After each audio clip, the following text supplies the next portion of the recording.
601.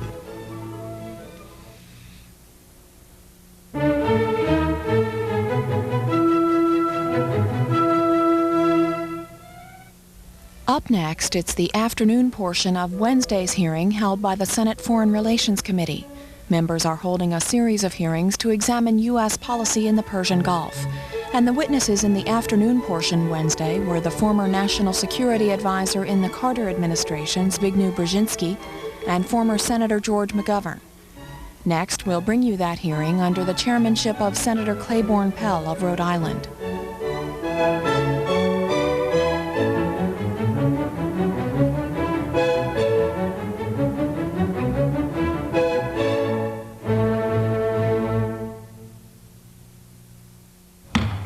The Committee on Foreign Relations will come to order. This afternoon, we're going to continue our hearings on U.S. policy in the Persian Gulf. And with our distinguished panel yesterday and with Secretary Baker this morning, the committee has identified three key issues affecting the question of war or peace. They are, first, whether the economic sanctions can be sustained, and if so, will they attain their political objective. Second, whether the United States should undertake military action on behalf of the UN when such an overwhelming disproportion of the forces involved in the prospective offensive action is American. And third, whether there's any prospect for a negotiated settlement of the Persian Gulf impasse without compromising the UN resolutions. Before getting into the substance of these points, I would like to recognize the Senator from North Carolina who has a statement to make for the committee. Yes, Mr. Chairman, I thank you very much for accommodating my schedule, which unfortunately requires me to be in attendance as a member of the Ethics Committee.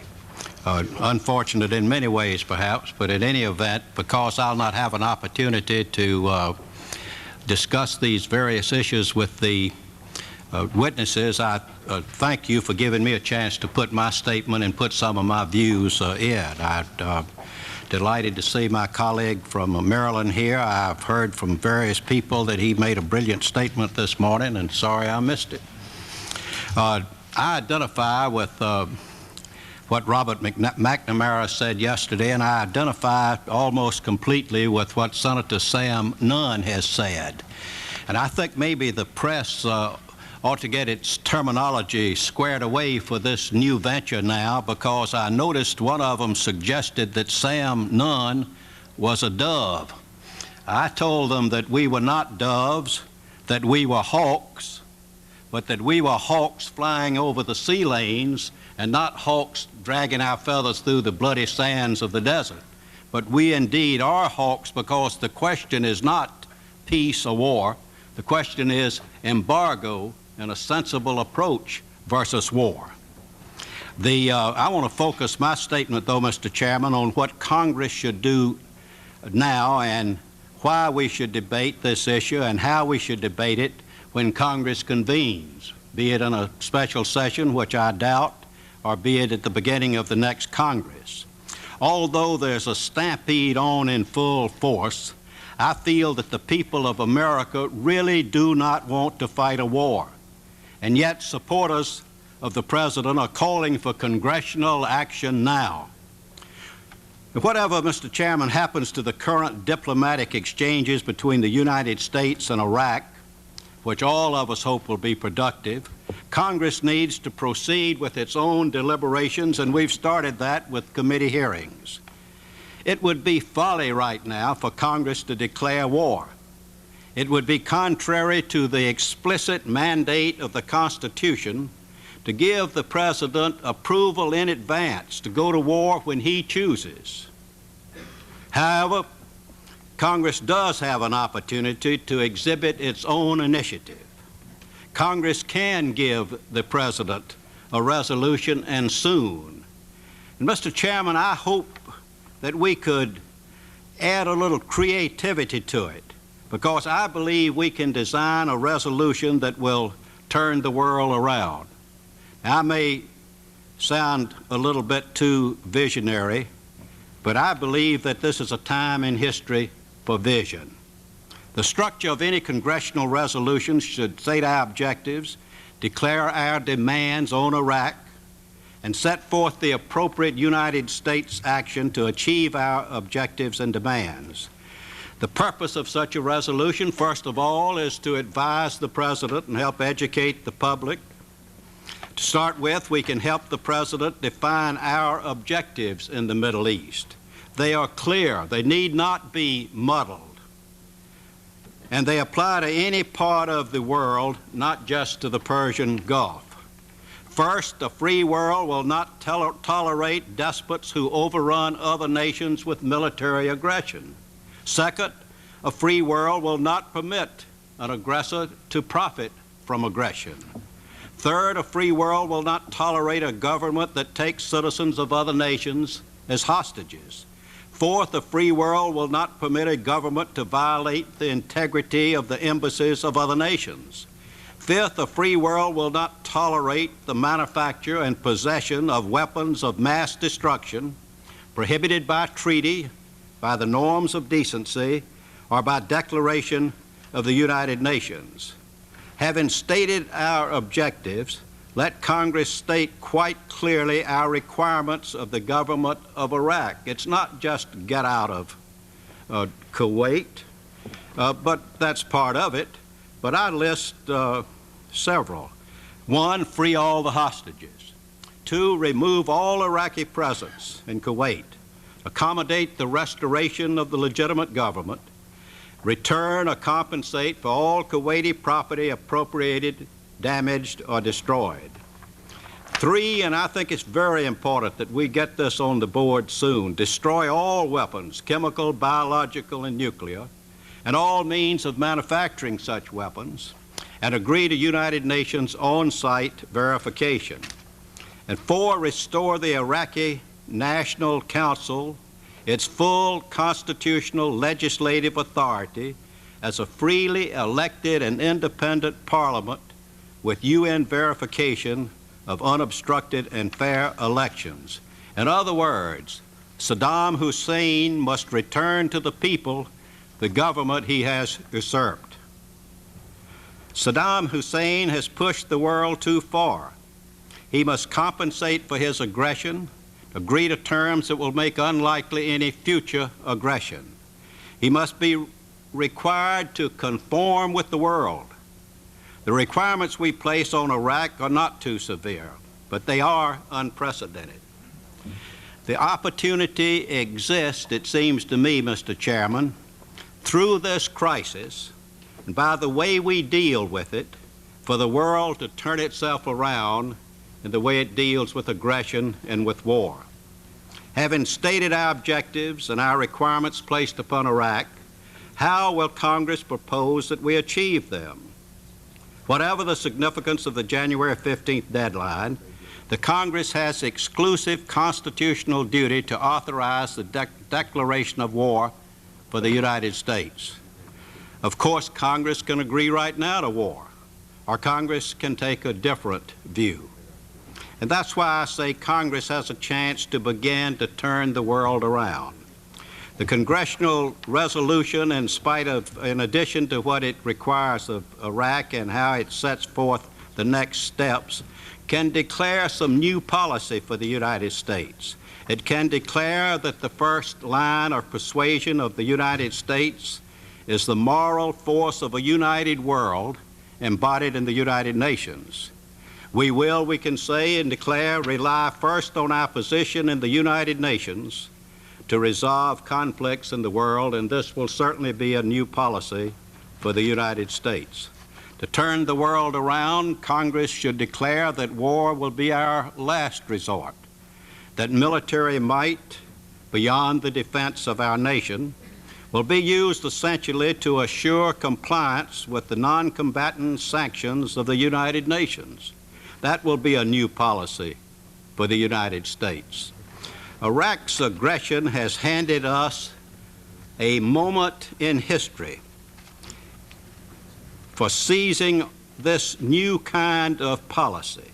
We can lock Iraq out of the world until it complies with the decency that the world demands.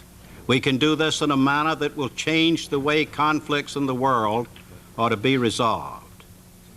The United Nations, no longer stymied by the deadly confrontation of the world's two major military powers, is working as an institution, and Congress should say so. The United Nations sanctions against Iraq are working, and Congress should say so. Iraq's international sale of oil, its primary source of income, has been stopped. The import of industrial equipment, other economic tools, military materiel is closed off. What remains unanswered is not whether the embargo is working, but whether the embargo will be effective in achieving Iraq's compliance with the world's demands. Congress should relax the President's policy and suggest that it might take another year for the embargo to become effective. Unlike Iraq, the nations of the world have the strength to settle down and wait.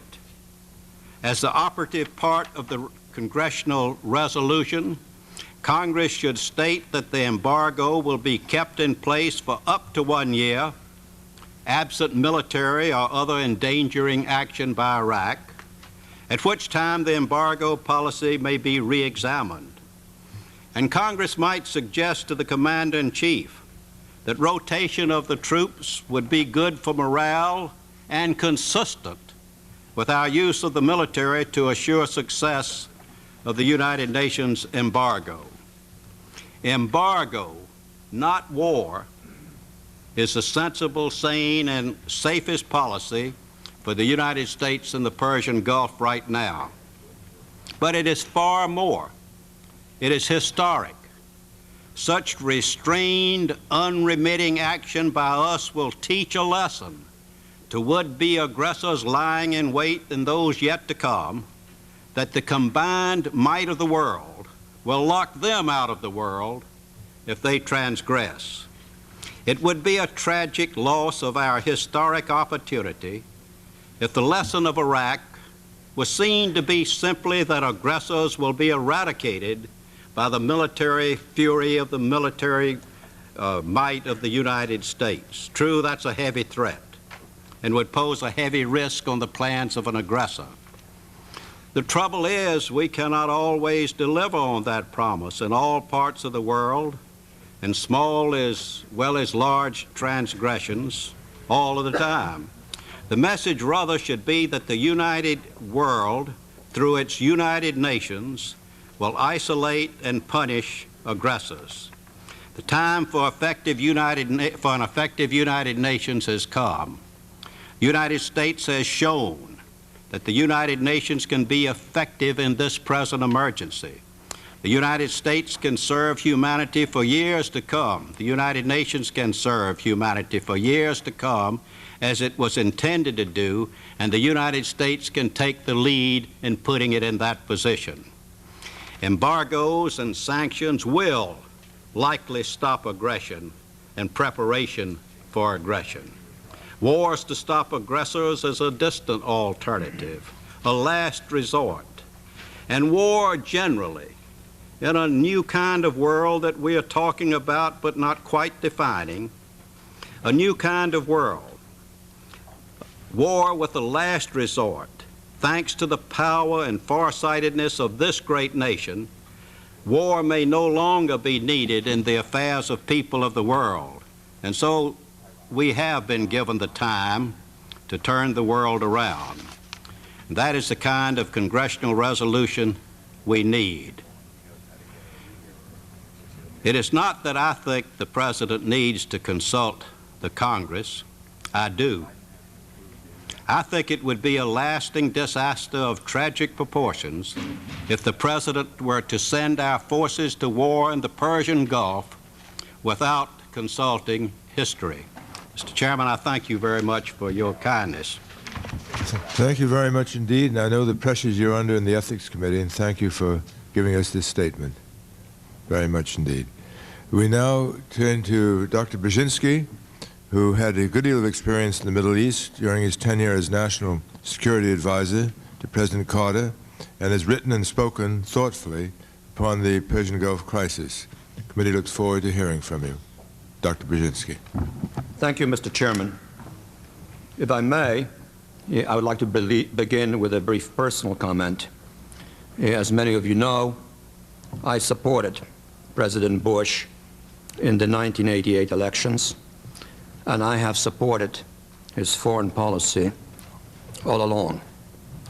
Moreover, I do not subscribe to the notion that the use of force is altogether precluded in international affairs. I mention this at the outset because I would not want my views to be interpreted as motivated either by political or ideological biases. Let me also say right off that I have supported and still support the initial decisions of the President regarding both troop deployments to deter any further Iraqi aggression and the imposition of sanctions on Iraq for the flagrant aggression that it did commit. The President and his team are to be commended for the skill with which the international coalition has been put together and for the impressively prompt deployment of American power. The policy of punitive containment of Iraq rightly gained almost universal international and domestic support.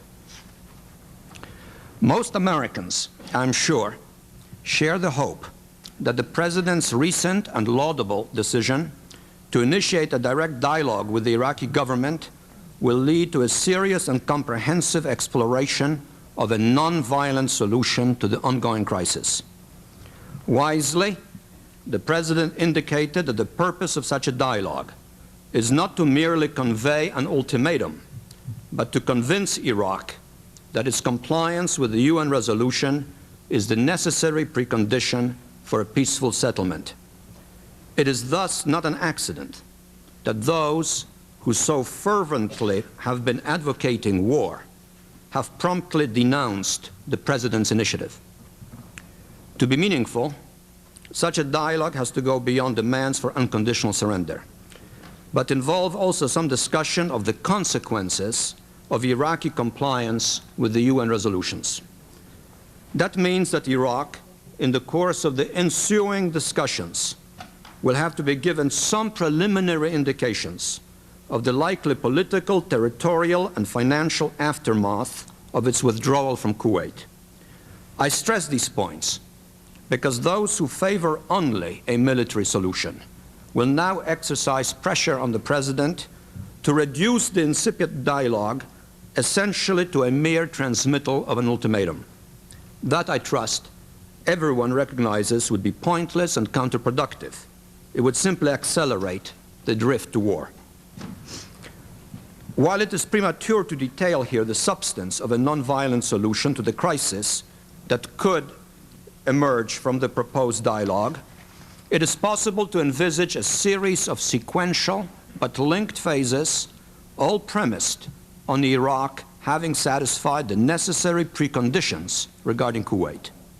First, coercive sanctions would be maintained until Iraq implements its willingness to comply with the UN resolutions regarding a withdrawal from Kuwait. Two, binding arbitration by a UN-sanctioned body within a specified time frame would be accepted by the governments of Iraq and Kuwait regarding territorial delimitation, conflicting financial claims, and other pertinent matters. Three, an international conference would be convened to establish regional limitations on weapons of mass destruction, pending which a UN-sponsored security force would remain deployed in Kuwait and perhaps in Saudi Arabia to ensure needed security. It is important to note, Mr. Chairman, that any dialogue to the above effect would be conducted while Iraq is being subjected to severe sanctions. The U.S. would be therefore conceding nothing while conducting the talks. It is Iraq that is under duress, not us. It is Iraqi power that is being attrited while ours is growing. It is Iraq that is isolated and threatened with destruction, not us. Nor would any such outcome as the one outlined above be tantamount to rewarding aggression. Those who argue that do so because they desire only one outcome, no matter what the price to America: the destruction of Iraq. Withdrawal from Kuwait would represent a massive setback for Saddam Hussein and a victory for the international order. It would be a dramatic reversal of aggression, humiliating and painful to the aggressor. However, it is quite possible, perhaps even probable, that the talks will initially prove unproductive. In my view, that should not be viewed as a casus belli. Instead, we should stay on course, applying the policy of punitive containment. This policy is working. Iraq has been deterred, ostracized, and punished. Sanctions, unprecedented in their international solidarity and more massive in scope than any ever adopted in peacetime against any nation, I repeat, ever adopted against any nation, are inflicting painful costs on the Iraqi economy.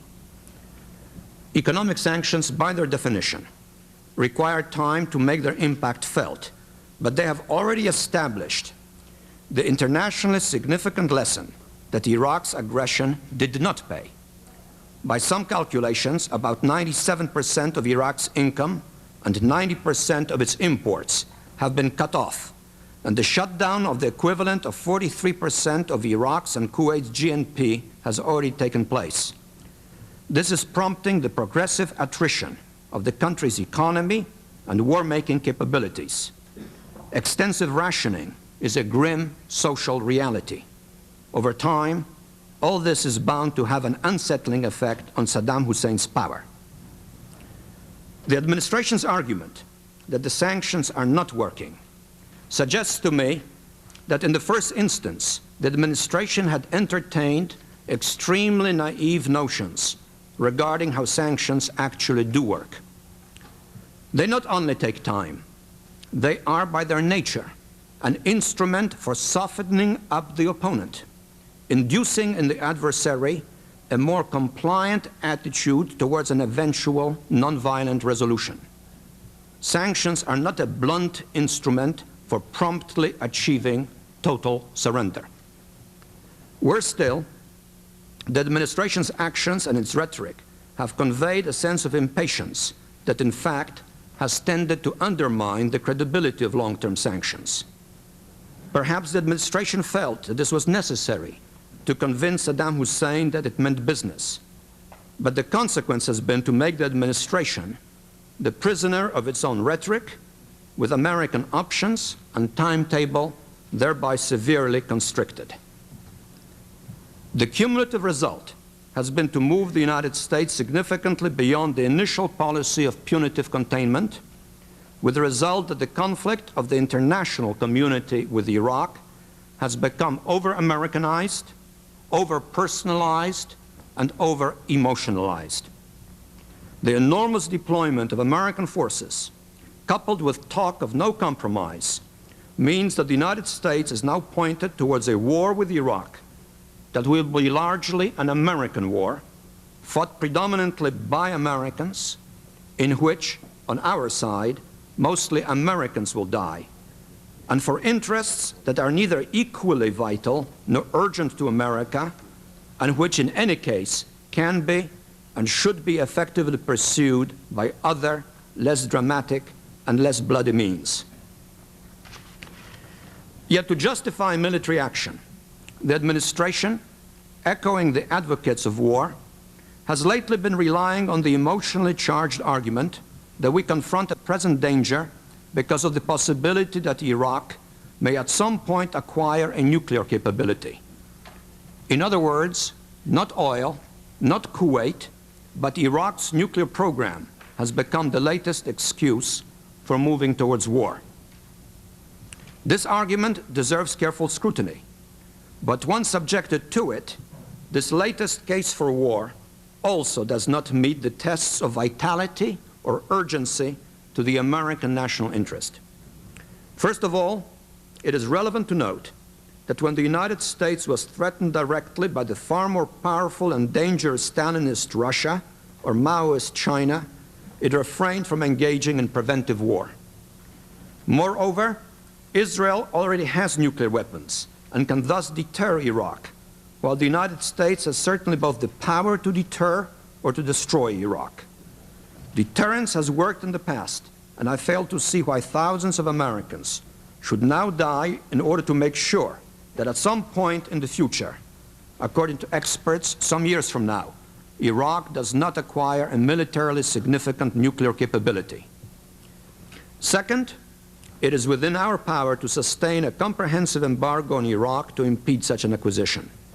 Unlike India or Israel, Iraq does permit international inspection of its nuclear facilities.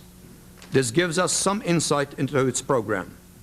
Moreover, much can happen during the next several years, including Saddam's fall from power. Hence, the precipitation of war now on these grounds meets neither the criterion of urgency nor vitality. More than that, war would be highly counterproductive to the American national interest. A war is likely to split the international consensus that currently exists. The United States is likely to become estranged from many of its European allies, and it is almost certain to become the object of widespread Arab hostility. Indeed, once started, the war may prove not all that easy to terminate, given the inflammable character of Middle Eastern politics. It could be costly in blood and financially devastating. This prospect is all the more tragic because the United States would thereby be deprived of the fruits of its hard-earned victory in the Cold War. We stand today on the threshold of a historic opportunity to shape a truly cooperative world order based on genuine cooperation and respect for human rights. Yet our overreaction to the crisis in the Persian Gulf is now adversely affecting both our priorities and our principles.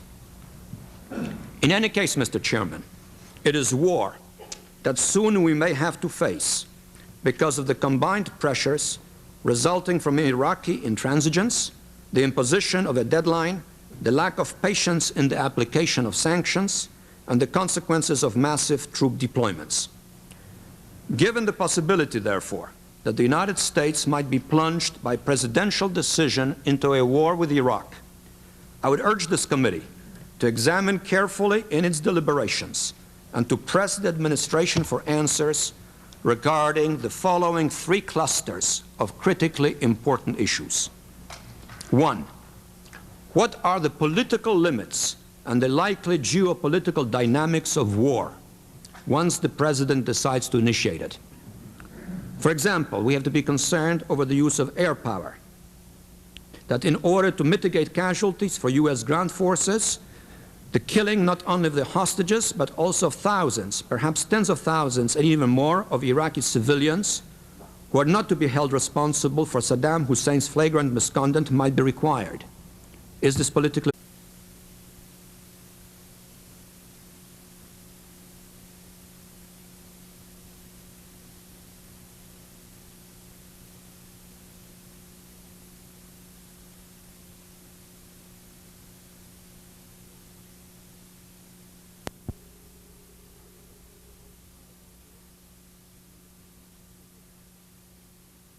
Logistically prepared for a war that is not promptly resolved by air power? And are we psychologically for heavy American casualties? And once war begins, Iran and Syria may not remain passive, and the war could thus spread. One has to anticipate the possibility that Iraq will seek to draw Israel into the war. Does the administration have a contingency plan in the event that Jordan becomes a battlefield? What might be the U.S. reaction if some Israeli leaders seek to take advantage of an expanded war to effect the expulsion of all Palestinians from their homes in the West Bank? The Gulf crisis and the Arab-Israeli conflict could thus become linked, our efforts to the contrary notwithstanding.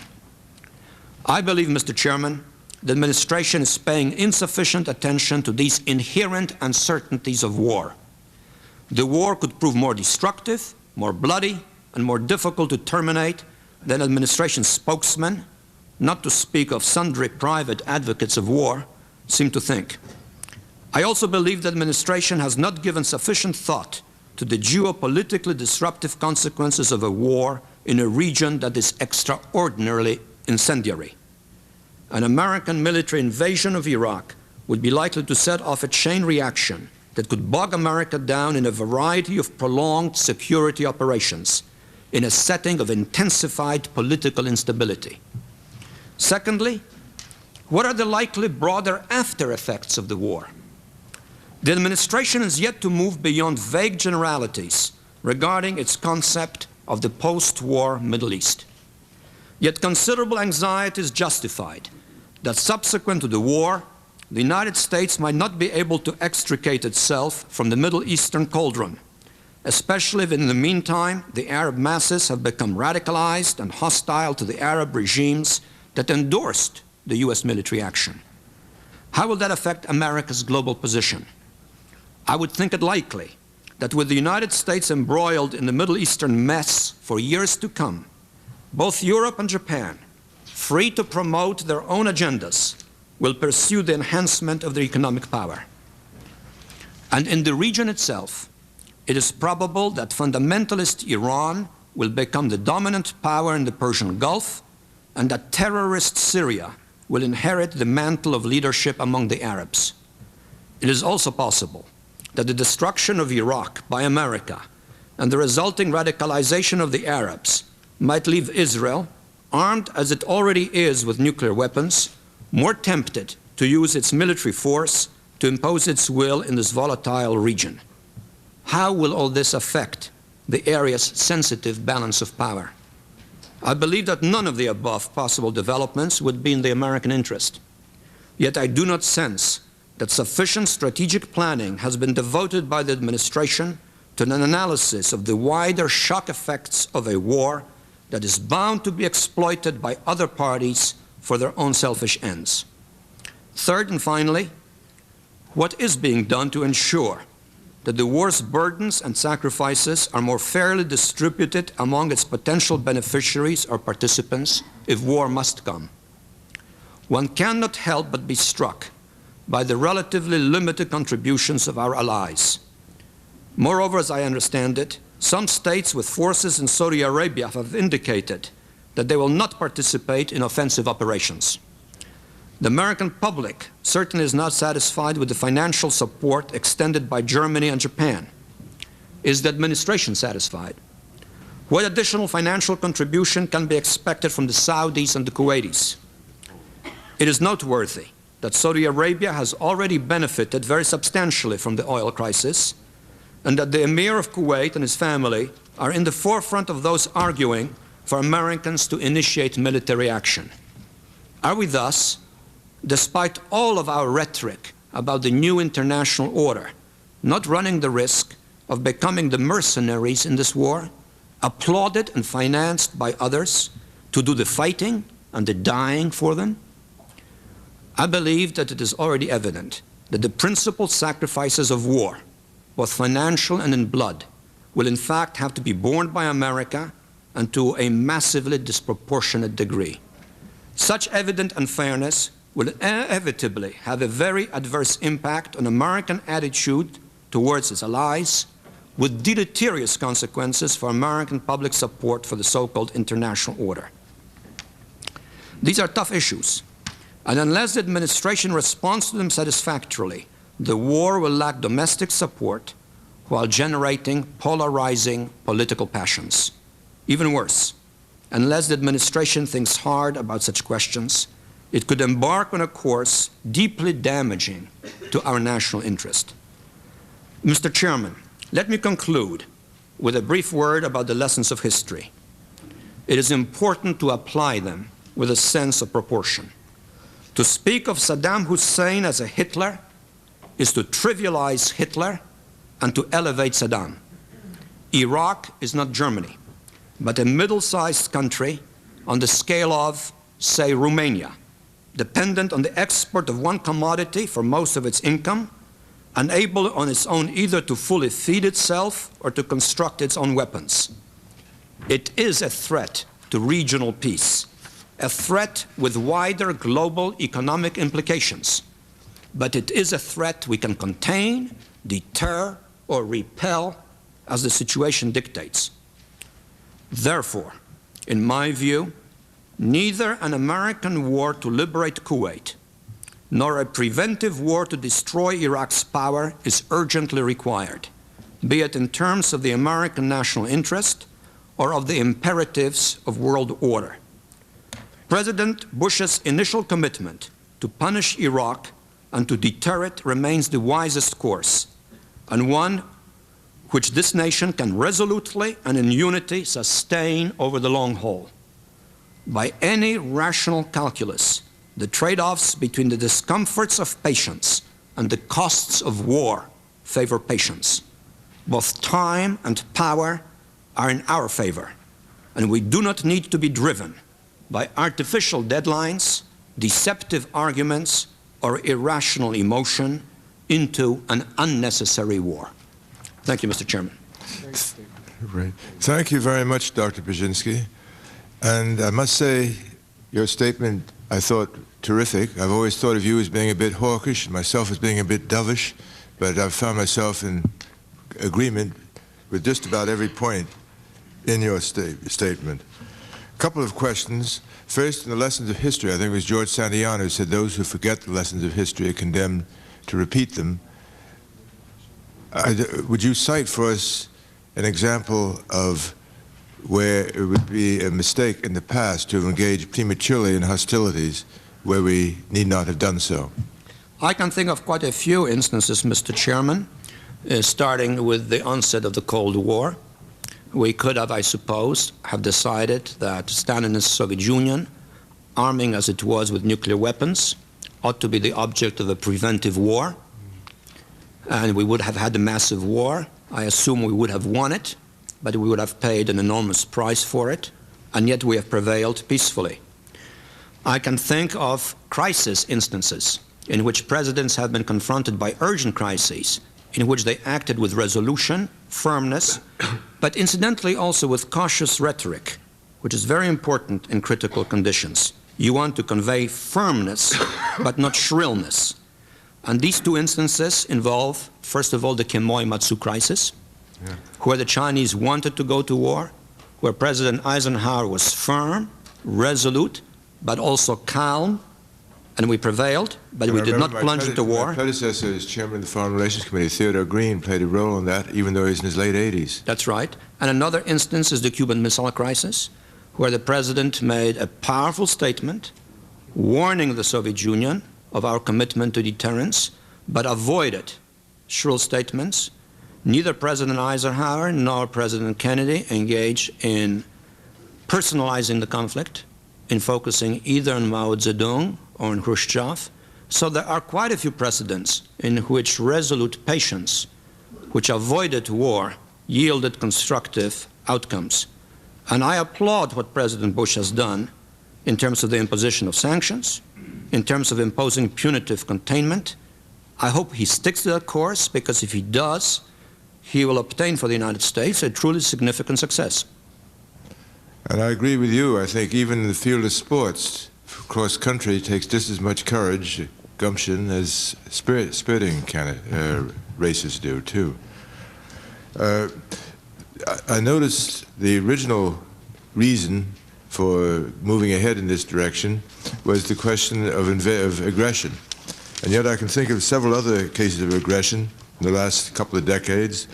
For example, the way Sikkim was gobbled up by India, the invasion of Panama to kidnap a particular individual, or the invasion of Cyprus by Turkish troops who are still there over many years. What do you think caused the president to pick on this example of aggression as opposed to others that have occurred? Well, I can think, Mr. Chairman, of even more egregious cases of aggression in recent years in which we haven't responded quite as forcefully. For example, Vietnam overran Cambodia and held it for 10 years. The Soviet Union invaded Afghanistan and brutalized it for 10 years, but we also acted with firm restraint. I suspect what's happened, first of all, is that we were concerned about the possibility that Saudi Arabia would be intimidated and that this would create a very significant and negative development in the regional balance of power. We are, after all, rightly concerned about access to reasonably priced oil. So I believe these circumstances precipitated a higher level of concern. Beyond that, it is, in all probability, the very atrocious character of Saddam Hussein's own regime, which, in a sense, dramatizes the negative attributes of a brutal dictatorship and which provides further fuel to strongly felt emotions on the subject. Last but not least, I take it there are parties that would like to see Iraq destroyed, and they, of course, are also exercising their legitimate national interest in urging us to pursue that course. I notice you accepted as a fact that Israel has the nuclear weapon. I thought that the general assumption was she had the ability to produce it, but you assume that she actually has it in hand. Well, I believe, Mr. Chairman, that the current consensus in the international political circles, as well as in the intelligence community, is that, in fact, Israel does have a deployable arsenal. On the shelf. On the shelf, that's right. You touched in your testimony on the strategic balance that would remain if Iraq was reduced in strength or reduced in size, reduced in vigor. Could you enlarge on that a little bit? What do you see being the dominant power? I think you felt that it would be Iran. Well, right now we have in the region, to some extent, a very intricate and sensitive, truly delicate balance of power, but it is a balance of power.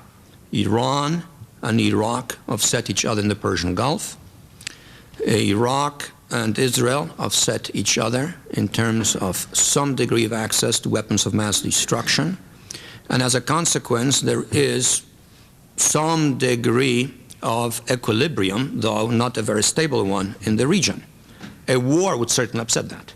War would presumably result in the destruction of Iraq, which would then place Iran in the position of being the dominant power, with its fundamentalism presumably fueled by anti-American passions in the Arab world, and Syria, not exactly a lovable character, whom we have now embraced as an ally in a struggle of principle, would presumably then become the dominant carrier of the mantle of Arab nationalism. So the balance of power will be disrupted, and one beyond that has to ask what would happen if the war widened because of local temptations to exploit the war. Suppose the Iranians and the Iraqis resume the war. Suppose the Syrians and the Iraqis engage in a war on their own frontier. Suppose there is an Iraqi-Israeli collision in Jordan. What would then happen to the region as a whole? What kind of a situation would we be engaged in? To what an extent would we then become absorbed in a prolonged and highly unpredictable Middle Eastern conflict? Thank you. Thank you very much. I have no further questions at this time. Turn to Senator Pressler. Oh, Senator Mikowski. Thank you, Mr. Chairman. Thank you, Senator Pressler. Secretary, how are you today? It's nice to see you again. Nice to see you, my friend. I'm curious to know how you envision a peace process. We've talked a good deal about a war process here, and there's all kinds of conclusions relative to the effectiveness of the sanctions. Assuming that if there were a conflict, as we might imagine, Saddam Hussein would not survive. Survival is fairly basic in the human resource of mankind. We are pressuring, we've given dates of January 15th, at which time the authorization could take place for a conflict to occur. What conceivably could you foresee as a way, in addition to the 4 specific commitments that we've laid down, namely withdrawal from Kuwait, release of the hostages, restoration of the Kuwaiti government, and commitment to security and stability in the Persian Gulf, would you presume he might be willing to approach us in a manner in which to save face and still recognize that against 400,000 troops in a UN resolution, he ultimately would not survive.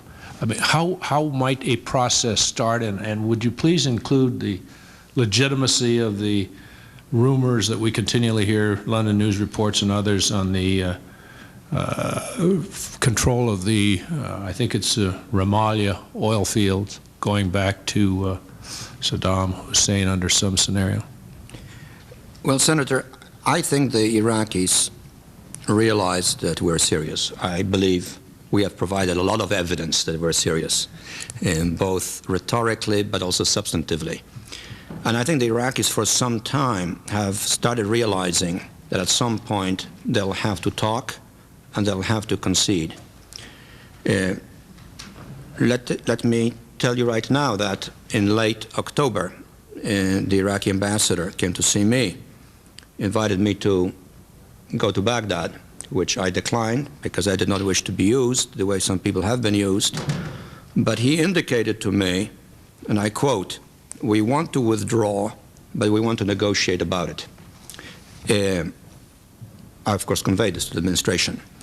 Now, I imagine the Iraqis wanted to draw out the process of negotiations to make it as comprehensive as possible by dragging in other issues, such as the Arab-Israeli dispute, which should not be dragged in, and by possibly diddling us along.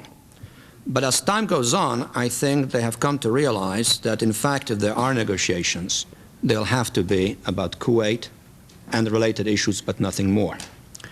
And therefore, I do feel that when the discussions begin, either in the White House or in Baghdad, while they should not be, in a formal sense, negotiations, they should go beyond merely the transmittal of an ultimatum to the Iraqis. I think it is reasonable to have the Iraqis expect that if they are to withdraw, they have to know and be given some indication of what are the consequences of their withdrawal on issues that are germane to the conflict.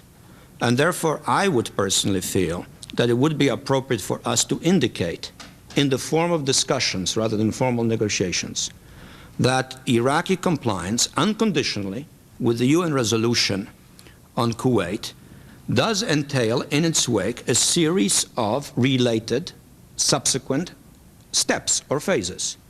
Some resolution of the Iraqi-Kuwaiti issues, and UN Resolution 660 provides for that, perhaps subject to some international adjudication if the parties accept it, either through the World Court or some specially created and UN-mandated body.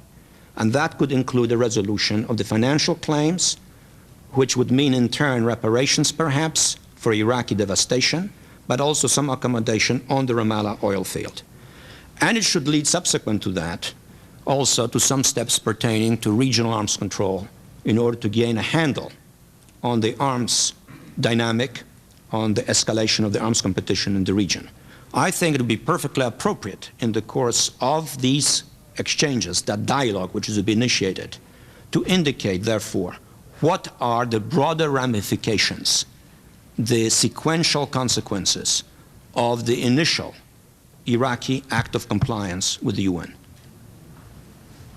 Well, would you forecast the mentality, as you see it, of Saddam Hussein as he recognizes and is obviously Secretary Baker is prepared to deliver in a personal meeting with him the terms and conditions under which he must move, otherwise face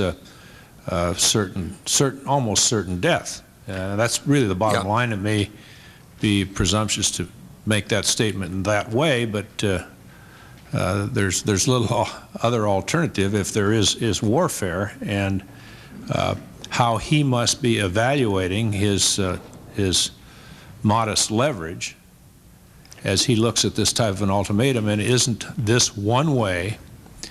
It's relatively high risk because we're talking about the commitment of 400,000 men and women in the United States to bring Saddam Hussein to the point where he either must back down or face death. Well, my reading of Saddam Hussein is that he is not a particularly attractive personality, not an individual whom you would wish for a friend, but he's not a madman. He has used force repeatedly. But note that he always uses force at a time when he at least has some reason to believe that the balance of power is massively in his favor. He attacked Iraq. He attacked Iran. He attacked Iran when he thought Iran was on its back. Subsequently, it turned out to be a much longer war than he anticipated. But when he started it, he had every reason to believe he would win it. When circumstances in the region turned against him because of the Kuwaiti crisis and our firm response, he quickly accommodated and cut a deal with Iran, which certainly was not compatible with his initial objectives. He gassed the Kurds, who were defenseless.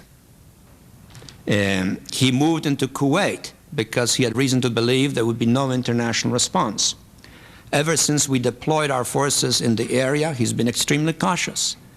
Extraordinary restraint on the use of his forces, no provocative patrolling, no air missions that overlap with ours, extreme caution. I think he is, in brief, a ruthless realist. And we therefore confront him with a situation in which the choices are stark, but in which there is a way out.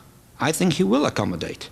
And this is why I would pursue the line I have been articulating. Firmness on the issue of Kuwait, but some indication of the consequences of compliance, which are at least in some degree responsive to the issues that precipitated the conflict.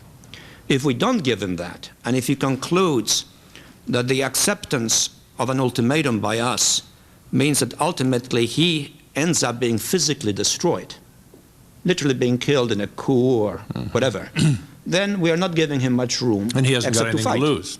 Then he fights, and then he tries to bring down the whole edifice of Middle Eastern structure down, together with whatever goes with him, even knowing he will lose. In that case, we'll probably have a wider war in our hands. And this is why I'm a little uneasy about this policy of a deadline, because we are then forced to act perhaps earlier than it's necessary, even though in the meantime the sanctions are attriting his power, not on his economy, but in the long run even his military power, and his sense of isolation is getting deeper and deeper. It's a complicated issue, and I'm sensitive to the administration's desire to establish the greatest credibility for its threat. But I fear that if we overplay our hand, it is we who will lose the flexibility. And I don't think that's desirable. You don't accept the military idea that it's very difficult to initiate a conflict after March? Well, first of all, after March does not exclude initiating it in October of next year, for that matter. In other words, I don't sense the urgency for a military confrontation at this stage when our most immediate and most vital interests have already been achieved. We have access to all the oil we need, practically, at prices, if there wasn't a warfare, which would be reasonably stable. We have deterred him from further aggression. We have ostracized him. We have punished him massively. We have placed him under a threat, and our forces are building up while his are declining. So that I don't sense that urgency. And what worries me about military action is that if we undertake it now, for all of the applause that we are getting from certain circles, we'll be alone in the field, with except perhaps the British. I don't have too much confidence that even some of our Arab allies are going to be in the field with us if we go offensively. The Egyptians, the Syrians, the Moroccans, I think have been dubious about the initiation of action. I'm not sure the French would go offensive at this stage. I know that the Italians, the Spaniards, the Germans, the Japanese are rather ambivalent about us initiating military action at this time. So that I'm not quite convinced that military action this time will be productive, and I do think that if push comes to shove, and I don't totally exclude the use of force, if push came to shove at some point later on, I think we ought to make sure that in the shoving, there are others along with us, in the field or financing it. Because right now that is not the situation. We have twisted arms in order to create an international sanction so that we can then domestically make the case that we have an international sanction. Thank you. No. Thank you very much. Senator Biden. Dr. Brzezinski, this is twice in a row I've said this to you, I am extremely impressed. I think that you have touched upon what, in a greater detail than any witness in the Armed Services Committee or this committee has touched upon, and that is the underlying rationale for a sound foreign policy. I have heard the President say, at least on 3 or 4 occasions, probably more, I've heard the Secretary of State say on 6 or 8 occasions, and probably more, and I've heard administration spokesmen say on dozens of occasions the following phrase: it is critical that this crisis be Saddam Hussein against the world. Now, I've assumed that that was something more than a catchphrase, that it was being said for a reason. Back in early August, I was presumptuous enough in speaking to a bar association on this issue, lay out what I thought the administration meant by that. And I thought what they meant, and the reason why it was important, was so that this pan-Arab nationalism that does exist, this hostility toward the monarchs as well as Westerners that does exist, was something that we could not afford to tap into the wrong way, because if we did, even though we might prevail on the battlefield, we'd end up big losers in terms of U.S. interest. And the Secretary today said, and I quote, "Some here are worried about the prospects of war." The implication being that somehow this breaks down in terms of hawks and doves. Well, it may, with some hawks and some doves. But I don't put myself in either of those categories. It seems to me to break down into terms of, to use a phrase my friend from Maryland used this morning, break down in terms of what is intelligent policy and what is stupid policy. What is productive policy and what is unproductive. Not whether there's war or not. And so the question that I have been formulating to everyone I could speak to in the so-called experts out there, left, right, and center, hawks and doves, has been the following. What price victory? What are we after?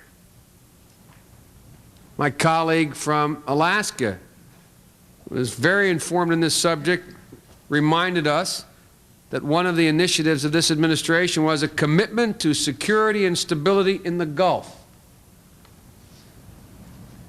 Now, you are the only one who's gone into any detail to speak about and say that we should be raising questions about, and I sincerely hope this committee holds additional hearings on the very subject I'm about to speak to. And that is, what does it make a difference if we prevail through sanctions in terms of security and stability in the Gulf a year, 6 months, 2 years, 10 years from now? Does it make a difference whether we prevail, as it relates to Kuwait, prevail after a long period of attempting sanctions, them having failed, and then using military force as it relates to security and stability in the Gulf? And does it make any difference in terms of security and stability in the Gulf, which is where our long-term interests lie? Because as you just pointed out, we have all the oil we need now. We're not begging for oil. The price of oil is up. It would be more stable if the fear of war was down. Does it make any difference in terms of security and stability in the Gulf if we go in January the 15th or sometime shortly thereafter? And it seems to me from all the persons that I have spoken to that it makes a great deal of difference. That the notion that U.S. interest would be served, and to put it in phrase of one of my friends who is a a very conservative ex-military guy, a very close friend of mine. He says, you know, it's a bad idea, this thing in the Gulf.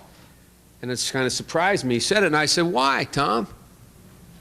He said, because I don't mind sending your son, he's very close to my sons, your sons over there and risking their lives. He said, if when it was all over, anything would be settled.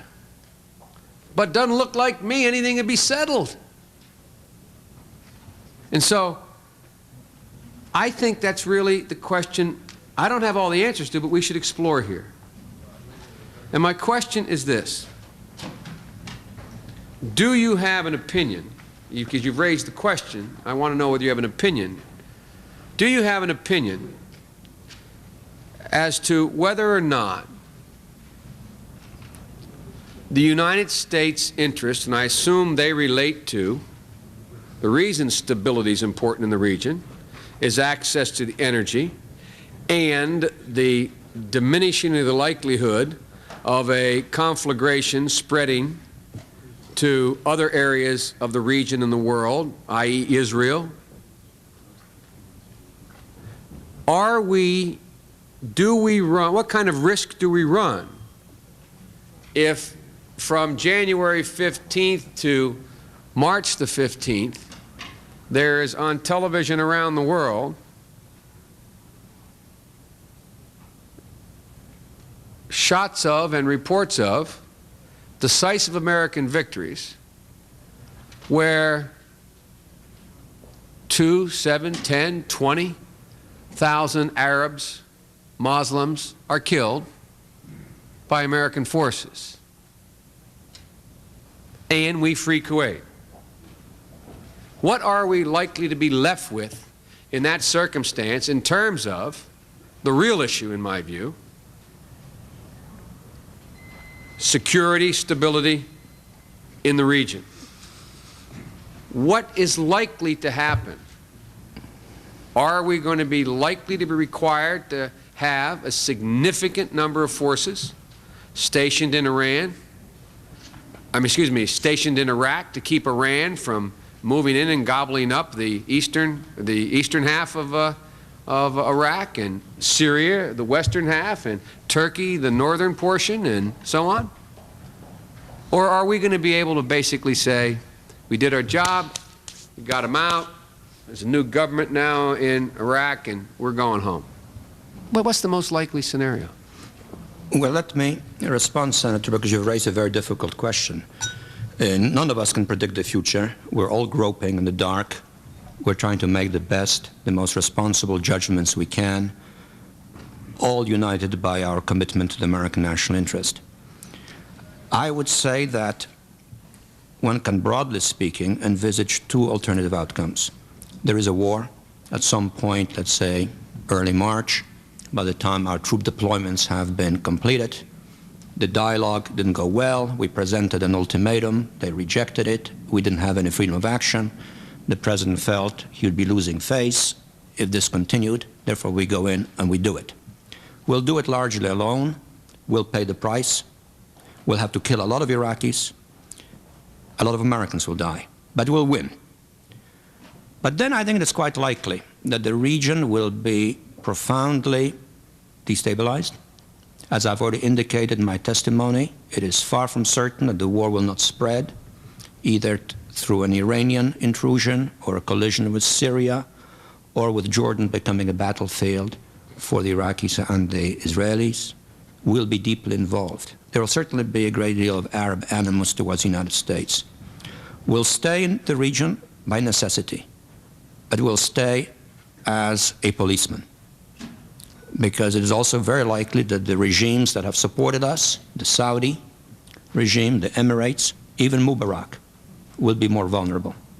And to their own people. To their own people, who will have been radicalized. I think this is a reasonable hypothesis. One cannot argue it dogmatically, but I don't think it's a wild scheme.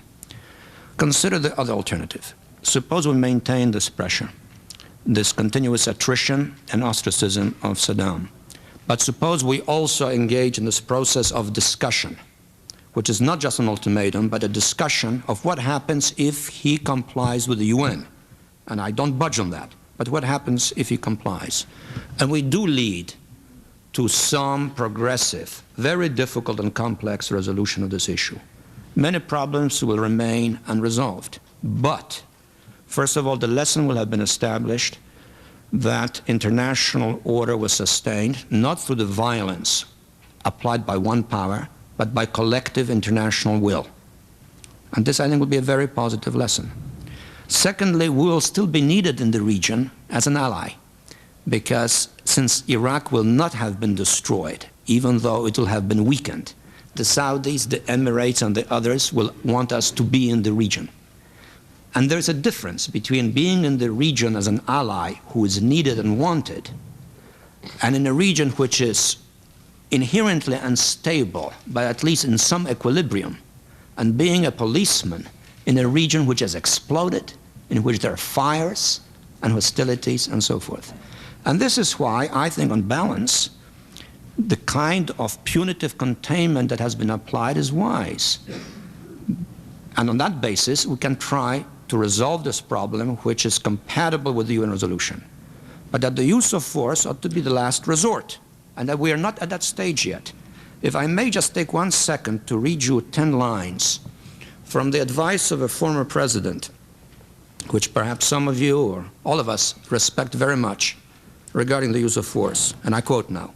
1, the U.S. should not commit its forces to military action overseas unless the cause is vital to our national interest.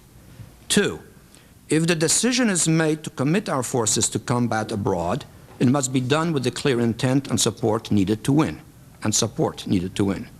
3, before we commit our forces to combat, there must be a reasonable assurance that the cause we are fighting for and the actions we take will have the support of the American people and Congress. 4, even after all these other tests are met, our troops should be committed to combat abroad only as a last resort when no other choice is available. I wonder if any member of the committee knows who said this. President Reagan. President Reagan in his memoirs. I think it's advice which should not be dismissed. My time is up, and it would be presumptuous for me to suggest there should be another rule at it, and that is that in victory, we end up better off than before we started. So you have to be sure of that before. Have to have a good idea, a good prospect. That If you have the choice. If we have a choice. Yeah. Thank you very much indeed. Senator Presley. Thank you very much. I have 4 areas to cover, I shall be fairly brief in my questions. But first of all, I've asked each witness what they think the chief lesson from Vietnam is that we could apply to this conflict. I asked Secretary McNamara that, and I asked Secretary Baker this morning. As I understood his answer, it was that rather than having a gradual buildup, making the mistake of a gradual buildup, and he did use the word mistake, we are doing this on a massive basis. And indeed, I hope to ask my former colleague, Senator McGovern, who's in the room, the same question. I may have to go out if I'm not back. George, I hope you'll answer the question. But in any event, what do you think is our main lesson that, that we can learn from Vietnam as applied to this situation? Or perhaps there are none. I would put it this way, and of course this is an instant response. Think through systematically in advance the consequences of your actions. I don't think we did that when we went into Vietnam. We did it piecemeal. We're going to do it differently here. We're going to plunge headlong, but the requirement is the same in both cases. Whether you get engaged piecemeal or whether you plunge headlong, think through the full ramifications of what happens. And in my statement, in the second part of it, Senator, I try to outline the kind of considerations that, in my judgment, are germane to the decision, the kind of considerations which, in my view, have not been fully considered or debated, and the kind of requirements for effective action if we have to pursue it, which means, above all else, not doing it alone, applauded by others, but making sure that if there is genuinely an international will for military action, let there be tangible evidence of that will on the part of others through participation. Well, I served as a second lieutenant in that effort, and I think that it's a part of all of our consciousness, and it's part of our national consciousness about, because it was a recent experience. Let me ask you this on a separate subject. Do you support or oppose the proposed arms sale to Saudi Arabia that is coming up this coming February? I'm not going to give you a satisfactory answer to it because I have not analyzed all of the different aspects of that arms sale. As a principle, as a general proposition, I would say that we have little choice now but to be supportive in an effort to keep Saudi Arabia reasonably well militarily prepared. But I see it, unfortunately, as part of a general tendency simply for an escalation towards arms and more arms in the region. And this is why I do think at some point we ought to attempt in the Middle East the equivalent of what we have had in Europe, a kind of Middle Eastern CSCE, some effort to see whether we can't move towards some structure of restraint on the level of arms in the region. Okay. On the issue of assuming we succeed completely in getting Saddam Hussein to withdraw, or through military action we have succeeded, I fear that perhaps we will be identified then too much on the side of the wealthy Arabs, and the poor Arabs of the entire region who express themselves sometimes through the PLO might turn to terrorism, or might we might have a period in the 1990s when the so-called poor Arabs will just be very active against us. What can we do to ensure that that will not happen? Or first of all, do you think that could happen? Yes, it could happen, and we're not going to resolve the problem of us being overly identified with the rich against the poor by bombing the poor. So Pardon? By bombing the poor. And so that is not going to be a solution to the problem. In other words, military action is not going to resolve that dilemma. I think one of the reasons why I think there ought to be movement towards some wider framework within which the problems of the region are dealt with is that there will have to be some attempt at more equitable sharing of wealth among the Arab states, and this is not likely to be accomplished in a setting of explosive violence. So if we can move towards some adjudicated resolution of this issue, I think we may be creating the preconditions for dealing with the problem which you very rightly raise. Let me ask you about some of the other countries in the region. I was with a delegation that met with King Hassan of Morocco last week, and in meeting with his top parliamentarians and other people, they clearly made the impression that they were looking for more aid or some kind of assistance to make up for what they were paying more for oil now. They had sent some troops to Saudi Arabia.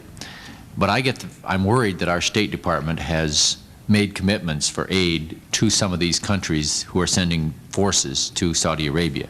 They may have made specific commitments, but implied commitments. Do you see that as a problem in the future after this thing is over? Conceivably, although I don't know of any such commitments, I am concerned about the general compromise of our principles which may be involved in the effort to put together this coalition and to obtain from it the sanction that we seek. I did not read my prepared statement in full for the sake of time, and incidentally, Mr. Chairman, I hope my full text can be incorporated as part of the record. Mr. Chairman, if I may, I was just answering Senator Pressler that in reading my statement, I deliberately skipped some parts to abbreviate the time used, but I hope the full text will be incorporated in the record, because Absolutely. One paragraph in it is responsive to your concern. I'm expressing their concern that we may have made compromises which will adversely affect our principles and thereby some peoples. I am concerned, for example, that we may have sacrificed Lebanon for Assad's support. We may be sacrificing the Baltic peoples for Gorbachev's, the Chinese dissidents for Li Peng's, the Eritreans for Mengistu's. And if there is conflict in March in the Persian Gulf, there is the real danger that there's going to be a repetition of what happened during the Franco-British expedition to Suez in 1956. At that time, the Soviets cleaned up the Hungarians. If we have war in the Middle East, I would not be at all surprised to see police action undertaken in the Soviet Union to take care of the Baltic peoples or some others who are challenging Moscow's central control. I think that's a very fascinating point, and I look forward to reading that in your full text. Let me ask you one final question. It's one that I asked this morning. It's a practical question. How can we get Japan and Germany to pay more? I went through the thing this morning about how Germany's aid level is the same as it was projected to be before this whole thing started. I know Japan has a constitution that we place some restrictions on them regarding military forces. But still, when you get all said and done, the basic question is, how can we get those two wealthy countries who are benefiting so much to pay more? Well, the question then arises, to pay more for what? If you were a German or a Japanese, you wouldn't be willing to pay more for a carte blanche to the U.S. for decisions that the U.S. then makes on its own. In other words, if we want the Japanese and the Germans or others to be partners in dealing with this crisis, we have to make them partners also in the decision-making. And it so happens that there are very few countries in the world that at this stage share this sense of urgency about reliance on military force in the resolution of this crisis. So if we want them to pay more, we have to listen to them more. And if we listen to them more, I think we'll hear from them that while this is a grievous crisis, it's an outrageous offense to the international order, the moment is not yet ripe for a military resolution of it. Thank you very much. I may have some additional questions for the record that we will submit to you. Thank you. Senator Sarbanes. Thank you. Thank you very much, Mr. Chairman. Dr. Brzezinski, I want to thank you for a very lucid and cogent statement. I mean, it was clear thinking and tough-minded. The administration had a policy working until the 2 days after the election that commanded very, very broad support. That was a policy which I think could be portrayed as a success. It had deterred Iraqi aggression against Saudi Arabia, if in fact they had that in mind, which of course is important because of the economic power it would have given Saddam. They had put into place unprecedented economic sanctions in terms of the international consensus, the comprehensiveness of the sanctions, and the various means that had been put into place to enforce the sanctions. And it was clear that the Iraqi economy was going to suffer over time. And of course, we've heard some very good testimony about the extent of that. Now, those sanctions didn't achieve immediately the ultimate goal of getting Iraq out of Kuwait, but it meant day by day the Iraqis were paying a higher and higher price for being there. They were not getting any benefits out of their aggression other than the looting they initially did. And in fact, they were not only not getting any benefits, they were paying a heavy price because of the impact on their own economy. Why do you think the administration shifted this policy and began to go to numbers that placed an offensive force in the area, which I am deeply concerned may have a logic or a dynamic of its own once in place that will require its use?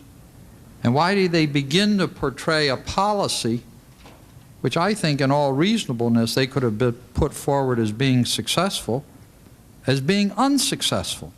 In fact, we heard that from the Secretary this morning. He continually seemed to portray the policy thus far as being unsuccessful. Now, you in your statement have pointed out the impact which the sanctions have had.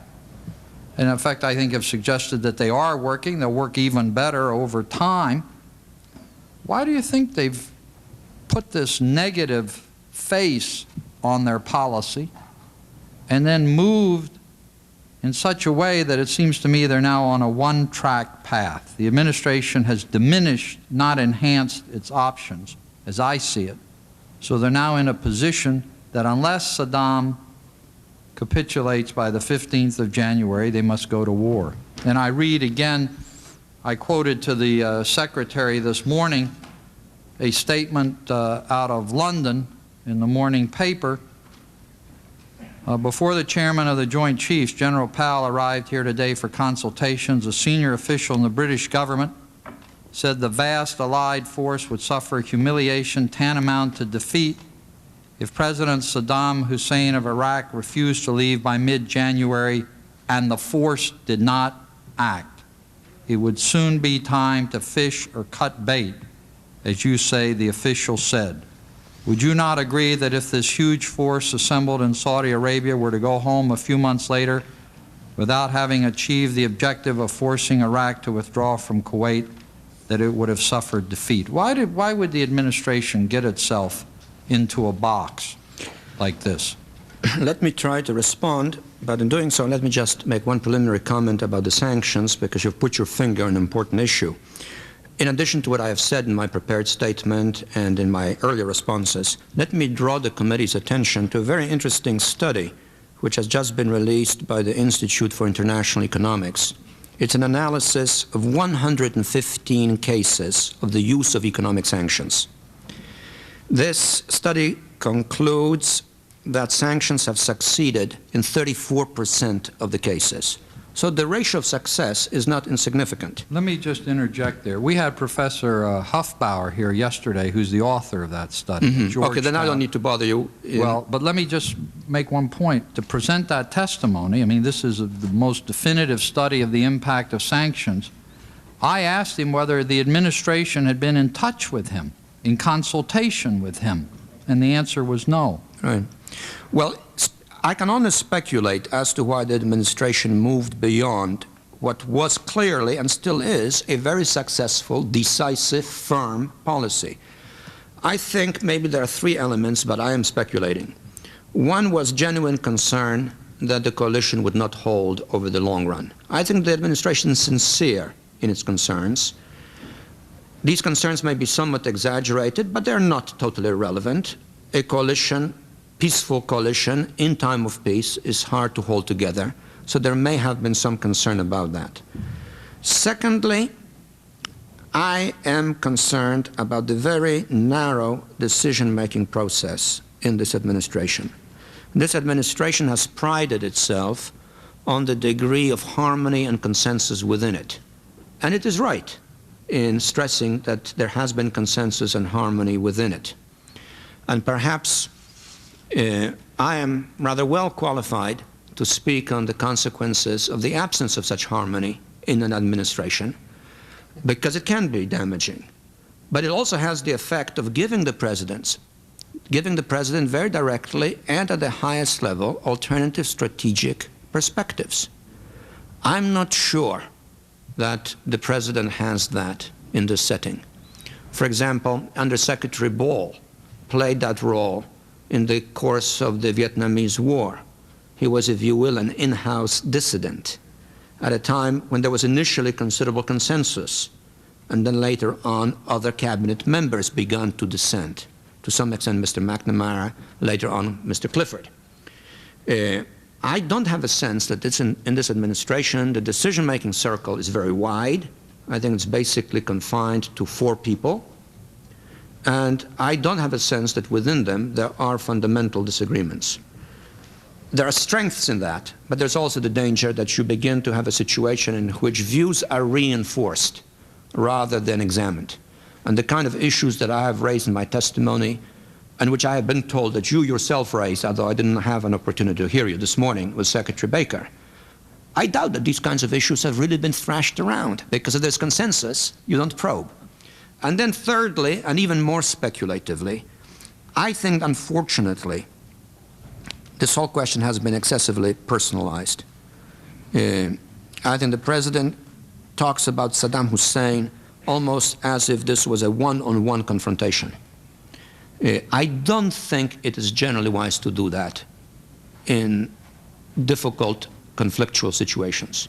And I've already alluded to the way President Eisenhower handled the Quemoy-Matsu crisis, the way the Cuban Missile Crisis was handled. I think personalizing these issues, addressing them in terms which give it a high degree or project a high degree of personal involvement tends to reinforce a certain atmosphere even within the administration. which is not conducive to a comprehensive, searching, critical examination of all of the consequences of a certain course of action. Perhaps beyond that, there may have been some friends abroad who urged us to embark on this course more energetically. I suspect the British did. I think probably the Kuwaitis did, the Saudis did, the Israelis may have had. I would say these would be the parties that would be most inclined to be sympathetic to the course of action on which it appears the President with such determination is embarked. Well, on the last point, I had a discussion with an undersecretary in the British Foreign Office, who of course was pushing very hard for the use of force, and I said to him, well, why don't we flip the numbers? I mean, you put in 450,000, and we'll put in 30,000, and then let's evaluate it from there. And that sort of brought that conversation to an end. But I think your second point is very important about the narrow decision-making process. I asked the Secretary this morning whether he had read the testimony of the two former chairmen of the Joint Chiefs of Staff. After all, these are very distinguished military officials. He had not done so. Let me ask you this question, just in a personal way. You've written, I think, in a very searching way about this issue right from the start. Has the administration consulted with you in any way? You put me in an awkward position, Senator, because, first of all, the city is full of people who claim they've been consulted or have been advising. And first of all, very often when people say that they're not, second, if they are and they claim it, they stop being advisors or being consulted. And so it's awkward. Let me put it, therefore, my answer indirectly. One, yes, I have had contacts at the very high levels, top levels of the administration. At the same time, having served in one, I also know that a great deal of that is meaningless. The decisions are made by people who are there on a regular basis, talk to each other, read the papers, and a great deal of so-called outreach is not in order to consult, but to stroke, to keep someone on the reservation, to make sure they're not too critical, so that even if you are consulted, you shouldn't let it go to your ego. You're not really engaged in the policy-making process. Well, the difficulty, as I see it, is that the administration is not really coming to grips with some very cogent questions or concerns that are being raised about their policy. That's right. And these questionings and concerns are coming from very responsible people, experienced, mature in judgment, in a sense wise, and you know, there's not a closure on the discussion. So you don't have them taking this argument head on, saying, now no, this is how we see it and this is why we see it, and you may listen to that and say, well, all right, that sounds like a counter reasonable position. We're not getting any of that. Right. A lot of this is, I mean, we have this unseemly picture of the administration almost begging the members of the Security Council to vote a resolution for us to do the fighting. In effect, they're all saying, well, we'll hold your coat and you go and fight. And of course, then that is portrayed as collective international action. It seems to me, in fact, as Senator Dodd pointed out, I thought very perceptively this morning, that the approach here, rather than underpinning a new world order, is draining it of the sanctions approach, which would be one that you might rely upon very quickly, and putting you in the position, I mean, how many challenges in the new world order are going to bring 450,000 American troops into an area to try to deal with the aggression? Obviously, if you can put the sanctions on and make the sanctions work in order to reverse the aggression, you've established a tool which is fairly easily used in comparable situations which might arise. Let me just comment on the earlier part of what you just said. In recent years, we have been engaged in several wars which took time. World War II, Korea, Vietnam. There was unanimity throughout World War II. There was unanimity when we went into Korea. Divisions developed only later, and in part because of presidential elections, but by and large consensus held. There was unanimity when we went into Vietnam. The consensus split years later and then became a subject of very divisive contestation. This is the first case I can think of in modern times in which we may be embarking on a major military adventure in which extremely senior people, probably the majority of former high policy holders, are telling the President, don't do it. Secretaries of Defense, former chiefs of the Joint Chiefs, I suspect former Secretaries of State, others, former National Security Advisors. It is something to think about, and it does bear on the nature of the decision-making process. Yeah. Thank you. Thank you very much, Senator Dodd. Thank you, Mr. Chairman, and Dr. Brzezinski. Let me second the remarks of Senator Sarbanes at the outset of his period of questioning, and that is there have been a lot of very important and worthwhile statements made over the last couple of weeks in both the Armed Services hearing and yesterday and today. But I must say that I find your statement to be about the best, in the sense that it really is comprehensive, and you address particularly the aftermath of actions. At least you raise questions which I think need to be raised. I'm not sure anyone could answer them with any certainty, but the fact that they're being raised, you're raising them, and the fact they're not being raised, as I perceive it in other quarters, ought to be in of itself a matter of some concern. Your last point that you made, it was the first point I'd like to make to you. I'm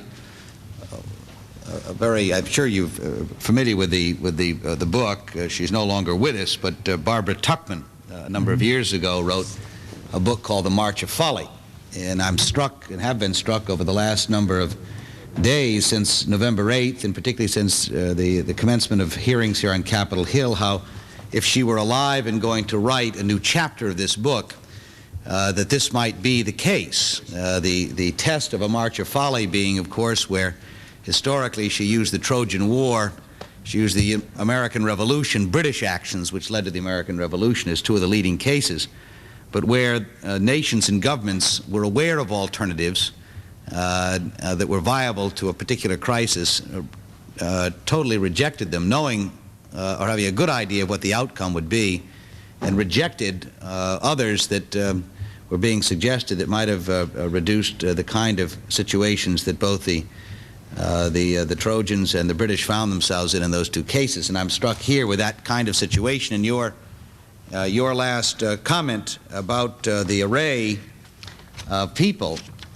which was the point I was going to make. I've been hard-pressed. I know, obviously, the present administration high officials are on board on this policy, but I was struck by previous officials of this administration who served with the President in his capacity as Vice President and others, how there has been a tremendous alignment of people cautioning and urging that patience be exercised here and real thought given to where we're headed with a policy that seems determined to draw us into military conflict. So I cite the March of Folly as an example historically and worth reading for those who are examining their decisions here as to what the outcomes can be. You said it in your statement, but I wanted to give not in your statement as much, although you may have here, but wanted to give you a chance to reiterate it. You're quite clear on this point. I mean, that military options should not be removed from the table.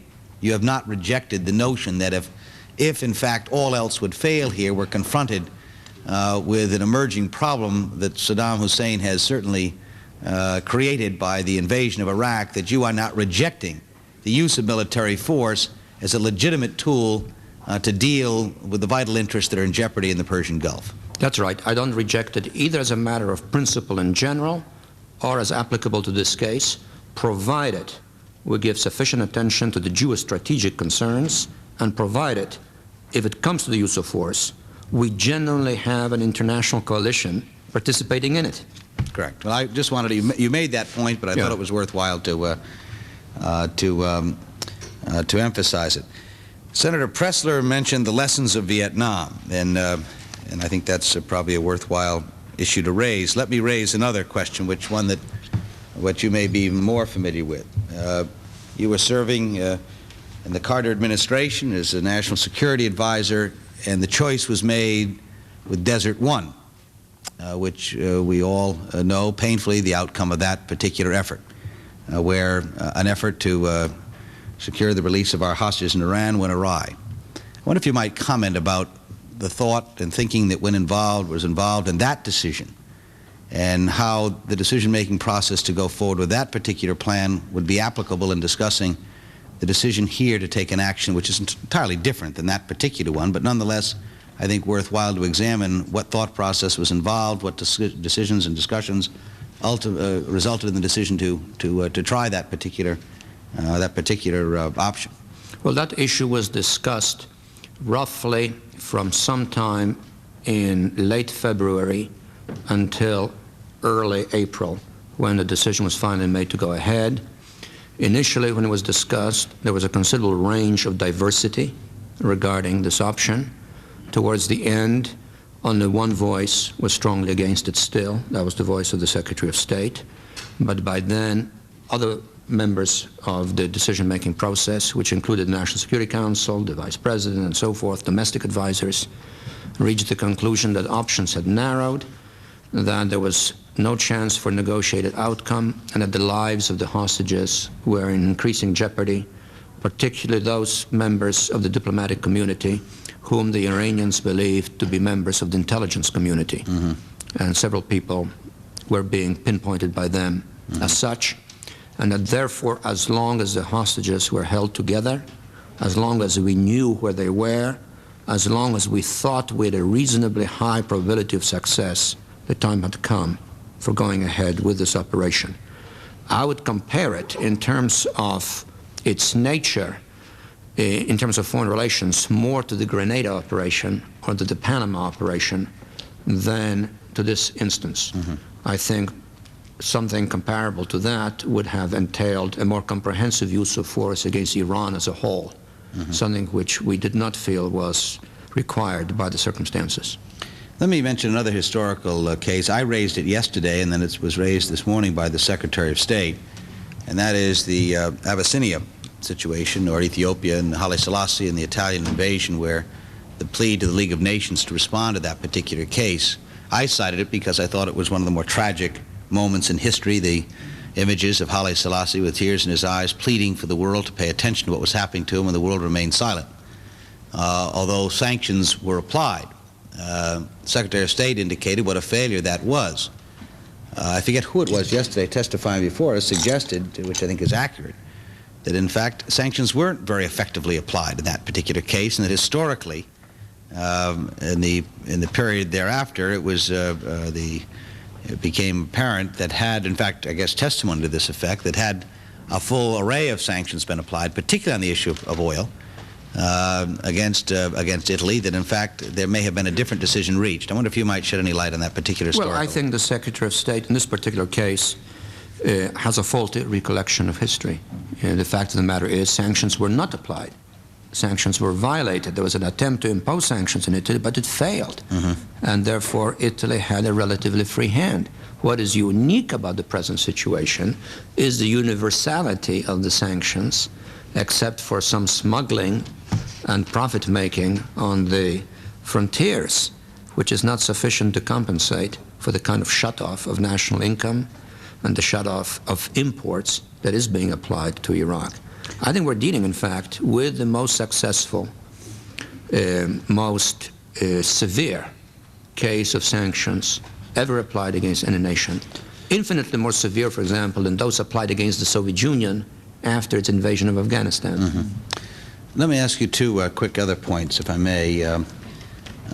One has to do with the role of the Congress here. There has been, of course, testimony this morning, a statement from one of our colleagues that Congress should be back in session, passing resolutions, virtually, I guess, endorsing the UN resolution or mirroring it to give the kind of sense of solidarity that the Secretary of State ought to have prior to his discussions with Saddam Hussein.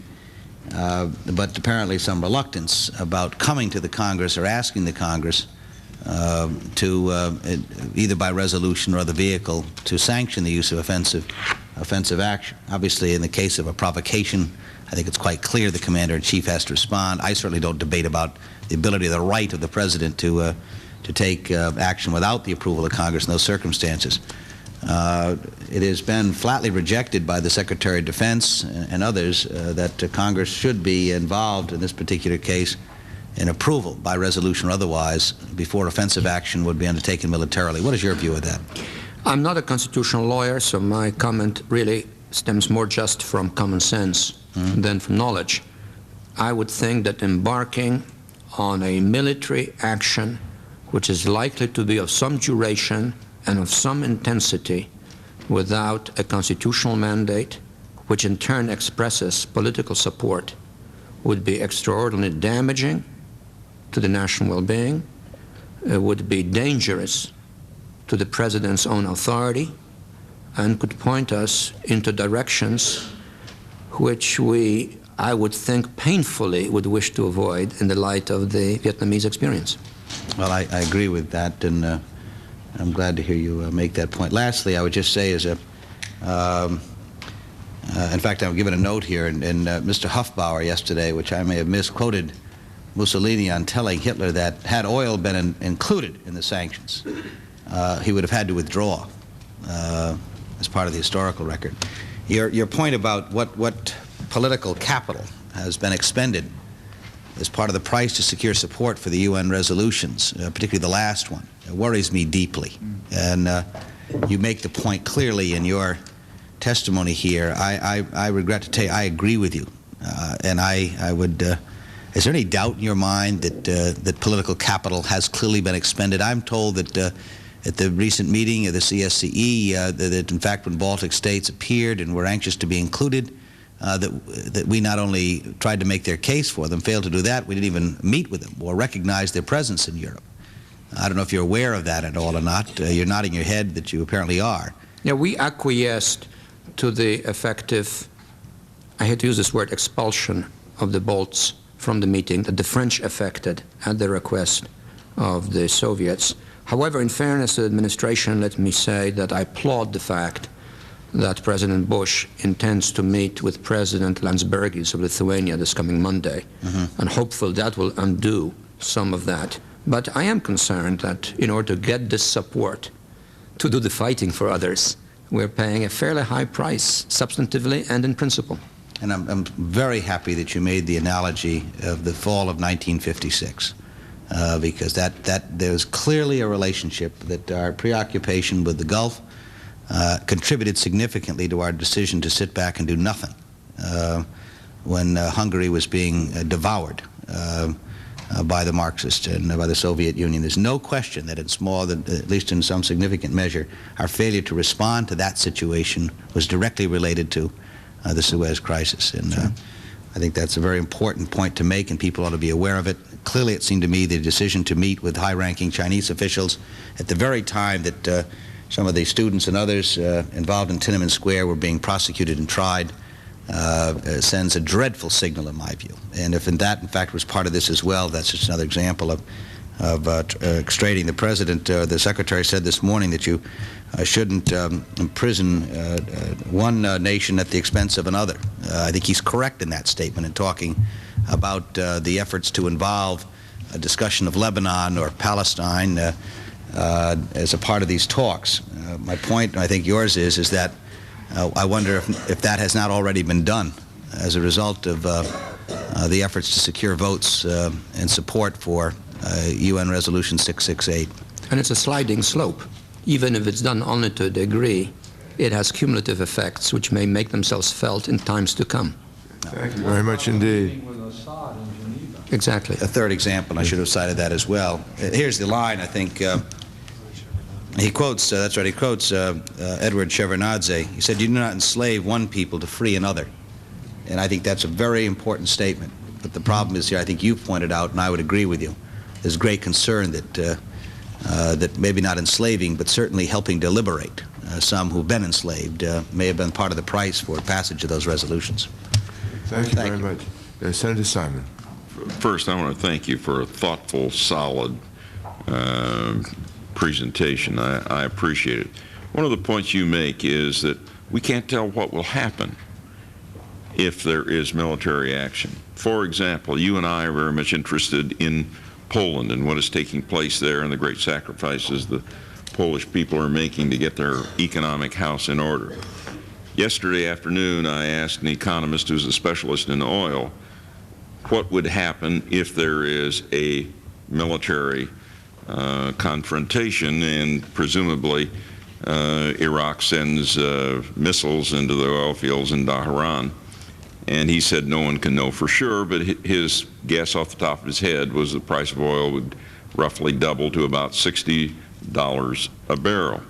What happens to the economy of Poland if oil goes to $60 a barrel?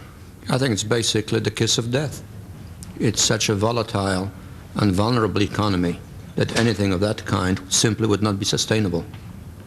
And it is one of, we can probably find 40 other examples around the world where serious damage will affect areas that are not part of the Middle East at all. Including ourselves. Including ourselves. You make a statement here on the first page.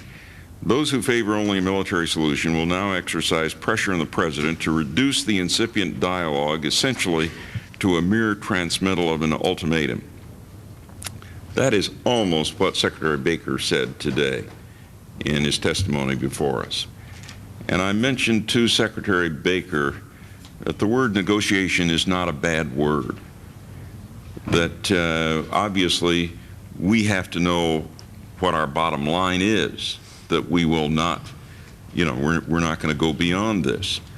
But isn't it essential, if we're not to have a military solution, that there has to be some diplomatic give and take, some genuine dialogue, and not simply a visit where we hand an ultimatum to someone? Well, I think it's always very important to be very precise in the words that one uses. And you will note, Senator, that in my statement, I don't use the word negotiations out of sensitivity to the reluctance of the administration to, quote, unquote, negotiate. But I do say that if we are going to have this meeting in which we insist that the Iraqis comply unconditionally with the UN resolution, it is quite appropriate in that setting to have a discussion of what follows that compliance. Because I think it's only natural that the Iraqis will say to us, all right, if we comply, are you going to bomb us? Presumably the answer is no. The moment the answer is no, we're already discussing the consequences of compliance. Therefore, it's not inappropriate for the Iraqis to say, all right, if we comply and you're not going to bomb us, are you going to lift the sanctions? And I think it's probably appropriate for us to say, well, we will lift them if you have really pulled out. At which point, perhaps it's not inappropriate for the Iraqis to say, and if we have pulled out and you're not going to bomb us and you have lifted the sanctions and we have pulled up, what happens to all of the issues that are in conflict between us and the Kuwaitis? I think it's perfectly appropriate to say to them at that stage, if all of the foregoing has happened, these issues can be adjudicated. I don't think this is negotiations in a formal sense, but this is a discussion that's relevant to obtaining Iraqi compliance. And this is why, if your sense of what the Secretary was saying is correct, that the purpose of the meeting is to convey an ultimatum, that is disturbing, because that's not going to be helpful in dealing with this issue in a nonviolent fashion. In fact, one then is almost inclined, though I resist that temptation, to suspect that the purpose of the meeting is to set the public up, to give the public the feeling that maybe there is a chance of peace, and then one can claim that the Iraqis refuse to comply and therefore we have to go to war. So I hope the meeting is not merely for the purpose of conveying an ultimatum, it is to discuss the consequences of Iraqi unconditional compliance with the UN resolution. And whether you call it a discussion of terms or negotiation, somehow there has to be a dialogue Precisely. that develops there. Your statement that the problem has become over-Americanized, over-personalized, and over-emotionalized is absolutely correct. I think we should be cautious in our rhetoric as you suggest, and we have not been. The nuclear side, it seems to me, is very clear that wasn't even mentioned until all of a sudden we had a public opinion poll that the greatest public concern was the nuclear side, and all of a sudden that became a prominent part of the whole discussion.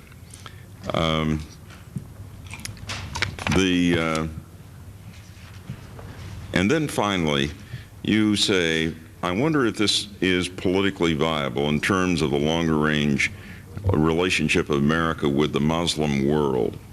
I am very much concerned if we get involved that there would be a chain reaction that you refer to also in a variety of places we're not even anticipating. One of the points that Secretary Baker made today is that the President has a responsibility to protect diplomatic personnel.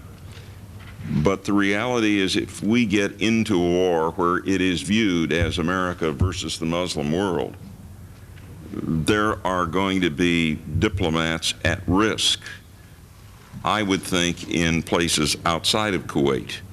Am I wrong in that assumption? No, I think we know already from experience that if there is major violence in the region, which rightly or wrongly, and very often wrongly, Arabs ascribe negatively to the United States, that American installations become the objects of Arab mob violence. And I think in this particular instance, the probabilities are fairly high that this would occur in a number of countries, including those which are governed by regimes that are friendly to the United States. If President Bush were to call you right now and say, Dr. Brzezinski, what should I be doing? Give me the next 3 steps I should be taking. What do you tell him? I would say to him, you have done brilliantly in the deployment of forces, in the imposition of the sanctions. You're to be complimented in a major international coup in solidifying such a coalition. When Saddam's envoy comes here, tell him that he's ostracized, penalized, this will be sustained. At some point, even force will be used. But if he complies with the UN resolution, there could be some movement on the issues that precipitated the conflict. But he should have no illusion that our will is faltering, that our troops will stay, our deployments will continue, though I personally quietly would prefer them to be slower and to have some rotation of troops so that we're not stuck with a deadline dictated by troop deployments rather than by strategic judgments. Senator Dodd referred to Barbara Tuchman's book. What was the title he mentioned? The March of Folly. But her other book, The Guns of August, talks about mobilization schedules in Europe in 1914 and how they forced the hands of pertinent governments into going to war. I would hate to think a country like the United States, with our global responsibilities, with the historic opportunities that have opened up for us, to be forced to war simply because sometime by March the President is told deployments have been completed and the troops that have been there since August are chafing at the bit. They want to be rotated out. Therefore, you're now at the optimum strength. Start that war. And he's then forced to start it. I think that is not the way in which to reach truly fateful decisions. I thank you. And let me just add, I think your point on rotation of troops is absolutely vital. If we don't have rotation of troops, I think there may very well be some disinclination on the part of the American public to continue to support our endeavor. If there is rotation, I think we can maintain the pressure over there almost indefinitely. Right. Thank you very, very much. Thank you, Mr. Chairman. Let me just add, I have to go to another meeting. I'm going to miss the testimony of Senator McGovern, and please apologize. I see him here right now, and I apologize in advance to Senator McGovern. Thank you very much, and thank you, Dr. Brzezinski, very much indeed for your testimony, and it was excellent, and we benefited and enjoyed and derived much benefit from it. Thank you very much. Thank you. Our next witness, I'm happy to say, is an old friend. Thank you. President McGovern. I mean, almost President McGovern. Senator McGovern. And we welcome him here. And I recall our years of service together very well indeed, and know how the esteem and regard I had for him in the Vietnam days. Those were the days when those who were had the best war records were those who opposed the war the most vigorously. And men like Senator McGovern and Senator Inouye and others who had really terrific war records were those who really called the shots on the faults of Vietnam early. And I've noticed that through the years that those who've fought tough wars are usually those who oppose war the most. So I welcome you here very much indeed, Senator McGovern. Well, thank you, Mr. Chairman, for including me in these hearings. And I'm also delighted that I arrived in time to hear Dr. Brzezinski's testimony. I thought it to be one of the most profound and compelling statements we've had during this entire Iraqi crisis. And surprisingly, I found myself in almost full agreement with what he had to say, with the possible exception of his opening confession that he had supported President Bush in the 1988 presidential election. I've had a rather firm tendency over the last 20 years to support the losers in presidential campaigns. But like Dr. Brzezinski, I would not want my views to be interpreted as motivated either by political or ideological bias. Let me say right at the outset, as did Dr. Brzezinski, that I support the President's leadership at the United Nations and here at home and around the world to invoke international sanctions against Saddam Hussein. I think that's the most powerful weapon we have. I even supported the deployment of forces in Saudi Arabia as a deterrent against a possible move by Iraq into Saudi Arabia, although I think we have vastly too many forces in Saudi Arabia for that purpose, and that the proportion of Americans to the other forces is out of line.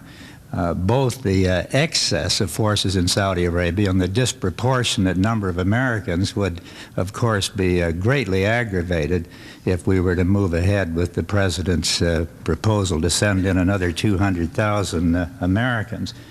But I do think the evidence is growing that the sanctions are working, and that this is the tool we ought to depend upon rather than rushing off to war.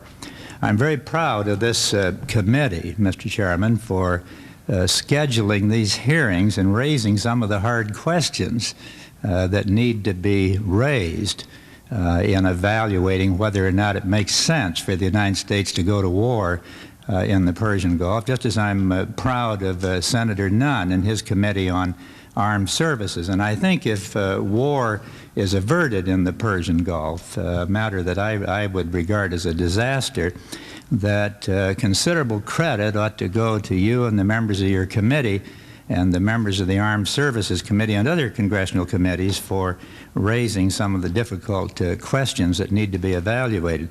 The first point that I would like to emphasize today, and I'm going to try to make my statement brief, is that it is highly important for the Congress to reclaim its constitutional authority to decide whether or not the nation goes to war. At the very least, Congress has an obligation to raise the hard questions that this committee is capable of pursuing. After 18 years' service in the United States Senate, if I were allowed to change just one of the thousands of roll call votes that I cast in this body, the one I would change is my reluctant vote in support of the Gulf of Tonkin resolution. I share the same emotion and same thought. Thank you, Mr. Chairman. That resolution opposed only by the late Senator Graining and the late Senator Morris, and God bless them for that, was a surrender in advance of the constitutional war power of the Congress. It was a blank check to the President under circumstances which seemed politically compelling at the time. but I'm embarrassed to recall how Congress was manipulated and misled by a president who would have been far better served if Congress had been more determined to follow the Constitution. More importantly, the nation would have been better served by a Congress with a greater sense of constitutional responsibility for the young people we consigned to death and misery in Vietnam, hundreds of thousands of whom are still suffering from that experience.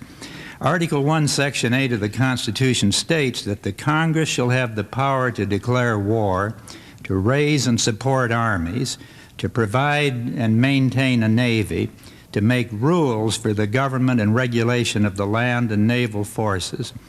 The constitutional power to decide the issue of war or peace resides with the Congress. Article 2, Section 2 of the Constitution states that the President shall be Commander-in-Chief of the Army and the Navy of the United States. But to command the armed forces either in peace or war does not give the President authority to launch a war without congressional approval. Only the Congress has that power. By well-established precedent, the President has claimed the power to repel an attack against our armed forces or against our civilian population. And although that power is not spelled out in the Constitution, I think no one any longer disputes it. If U.S. forces or American civilians are attacked in Saudi Arabia or any place else, the President may order our forces to respond, and no citizen will question that power. Since World War II, however, it has also been argued that in the nuclear age of intercontinental missiles and supersonic bombers, there is no longer time for congressional investigation, debate, evaluation, and a declaration of war. To paraphrase the late H.L. Mencken, there is some logic in that contention, but not much. The Founding Fathers greatly feared giving a single individual the power to take the nation into war. They might have been even more fearful of assigning this power to a single individual with weapons powerful enough to erase all life from this planet. But even if one were to concede that in the nuclear age there might be conditions that preclude congressional debate and a declaration of war, obviously no such conditions prevail relative to the current crisis in the Persian Gulf. There is ample time for Congress to investigate, study, and evaluate U.S. interests in the Persian Gulf, and whether those interests are best served by a presidential order sending hundreds of thousands of young Americans into war. There is ample time to call on the best authorities on the Middle East. Mr. Chairman, I was startled and appalled when Senator Sarbanes was here to discover that a number of the distinguished witnesses that have been called to give their expertise to this committee have not been consulted by the administration. There is ample time to engage the most experienced and respected military minds. There is ample time to evaluate the costs of war in the Arabian Desert and the Persian Gulf against the benefits of such a war. And this leads me, Mr. Chairman, to the second point I wish to stress today, which builds on the fact that now Congress insists on a benefit cost analysis before authorizing public works projects, a dam, a water development program, irrigation, or something of that kind. I would suggest a careful benefit cost analysis of war in the Middle East before we embark on this course. What are the benefits that would offset the cost of, let us say, 10,000 to 50,000 young American lives, plus 25,000 legs and arms, 5,000 or 10,000 pairs of eyes, 15,000 lungs, and thousands of hands and feet and kidneys and stomachs, testicles, spines, and faces, and all the other tragedy that goes with war of this kind? How valuable are 1,000 or more American hostages? What is the worth of a generation of Iraqi infants and children, plus the young fighting men of Iraq and of our own allies? There is time for Congress to consider these things and others.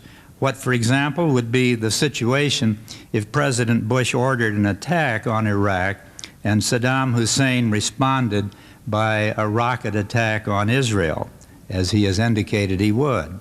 I've been told by leading students of the Middle East that if the United States were to find itself allied with the Arab monarchists and Israel on one side against the Arabs of Iraq, 90% of rank-and-file Arabs, most of them living in poverty, some 200 million strong, would join the cause of Saddam Hussein.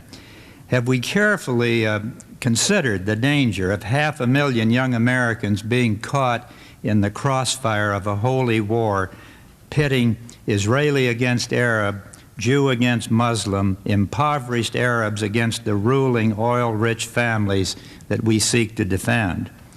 There are other dangers and costs of a war in the Middle East. The loss of oil production and rising prices for months to come. The loss of the so-called peace dividend at a time when our society cries out for more constructive government. The further deepening of our national debt burden. The postponement of action in other fronts, including Eastern Europe, the Soviet Union, Central America, and Africa. Specifically, Mr. Chairman, there is time to evaluate the economic sanctions against Iraq. But there will not be time to do so if we go to war on January 15th. That action will soon teach us whether or not war is a workable solution, but a war begun on or shortly after January 15th will rob us forever of the capacity to measure the effectiveness of collective security by means of international sanctions against aggression. When President Bush invoked sanctions last August, 3.5 months ago, he said that it might be 6 months to a year before sanctions could become effective. Why then the rush to war? Why 200,000 more troops in Saudi Arabia? Why not give the sanctions a chance before sending our youth into a war for which they show their enthusiasm by declining enlistment rates over the last few months? This committee was wise in scheduling testimony of a sanctions expert in yesterday's hearing. I understand that he testified that the sanctions are beginning to work and that they will work even more effectively with the passage of time if our leaders have the courage and the patience to permit them to work. I do not challenge the President's successful effort in securing the approval of the United Nations Security Council for military action after January 15th, but there should be no haste in exercising that authority. It should be seen as a standby authority to be considered seriously only if all else fails after a reasonable period of time.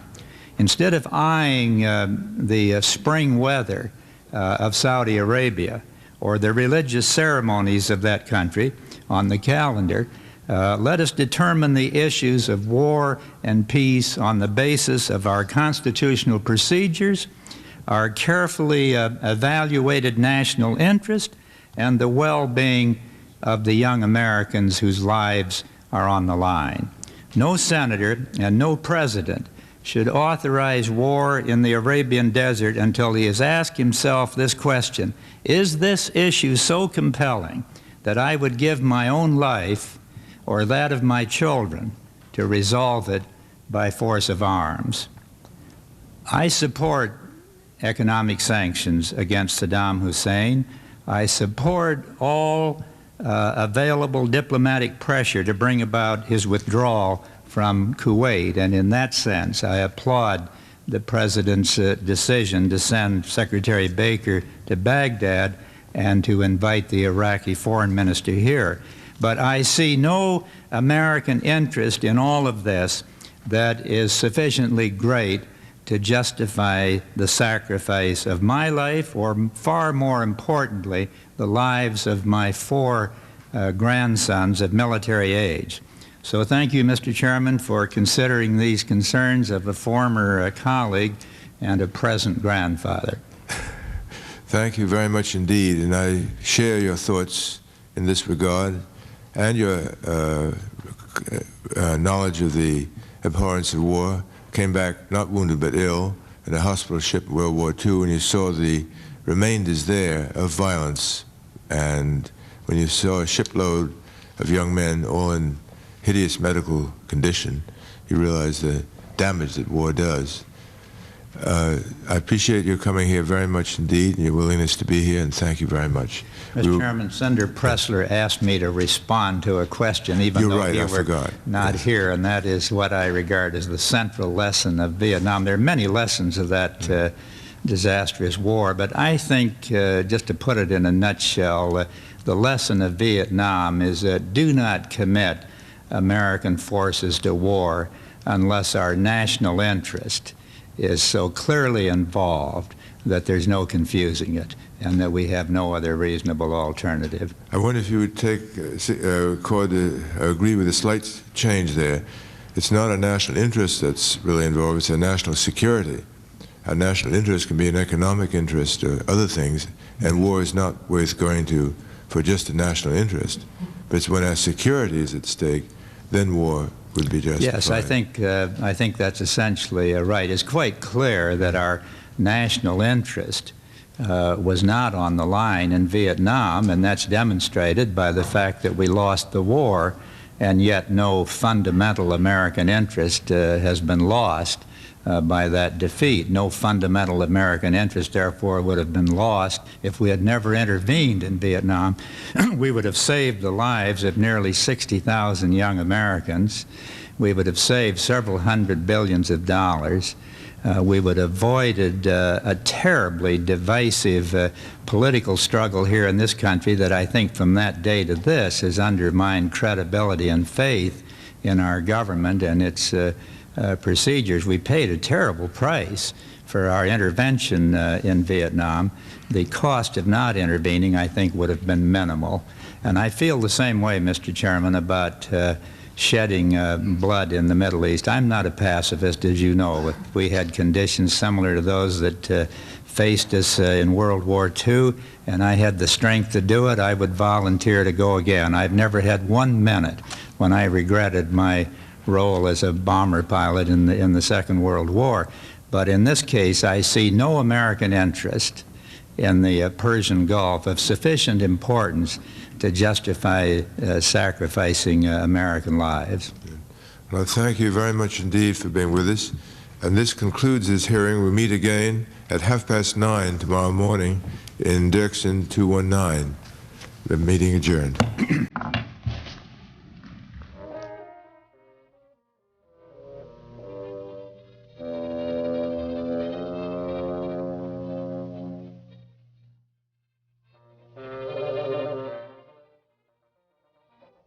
We'll take a break now for a look at the schedule, and a note that the guest on our call-in program Thursday evening at 6:30 Eastern Time will be Senator Nancy Kassebaum. She's a member of the Foreign Relations Committee in the Senate and will join us to talk about this series of hearings looking at U.S. policy in the Persian Gulf. Again, that's Thursday at 6:30 p.m. Eastern Time, 3:30 on the West Coast.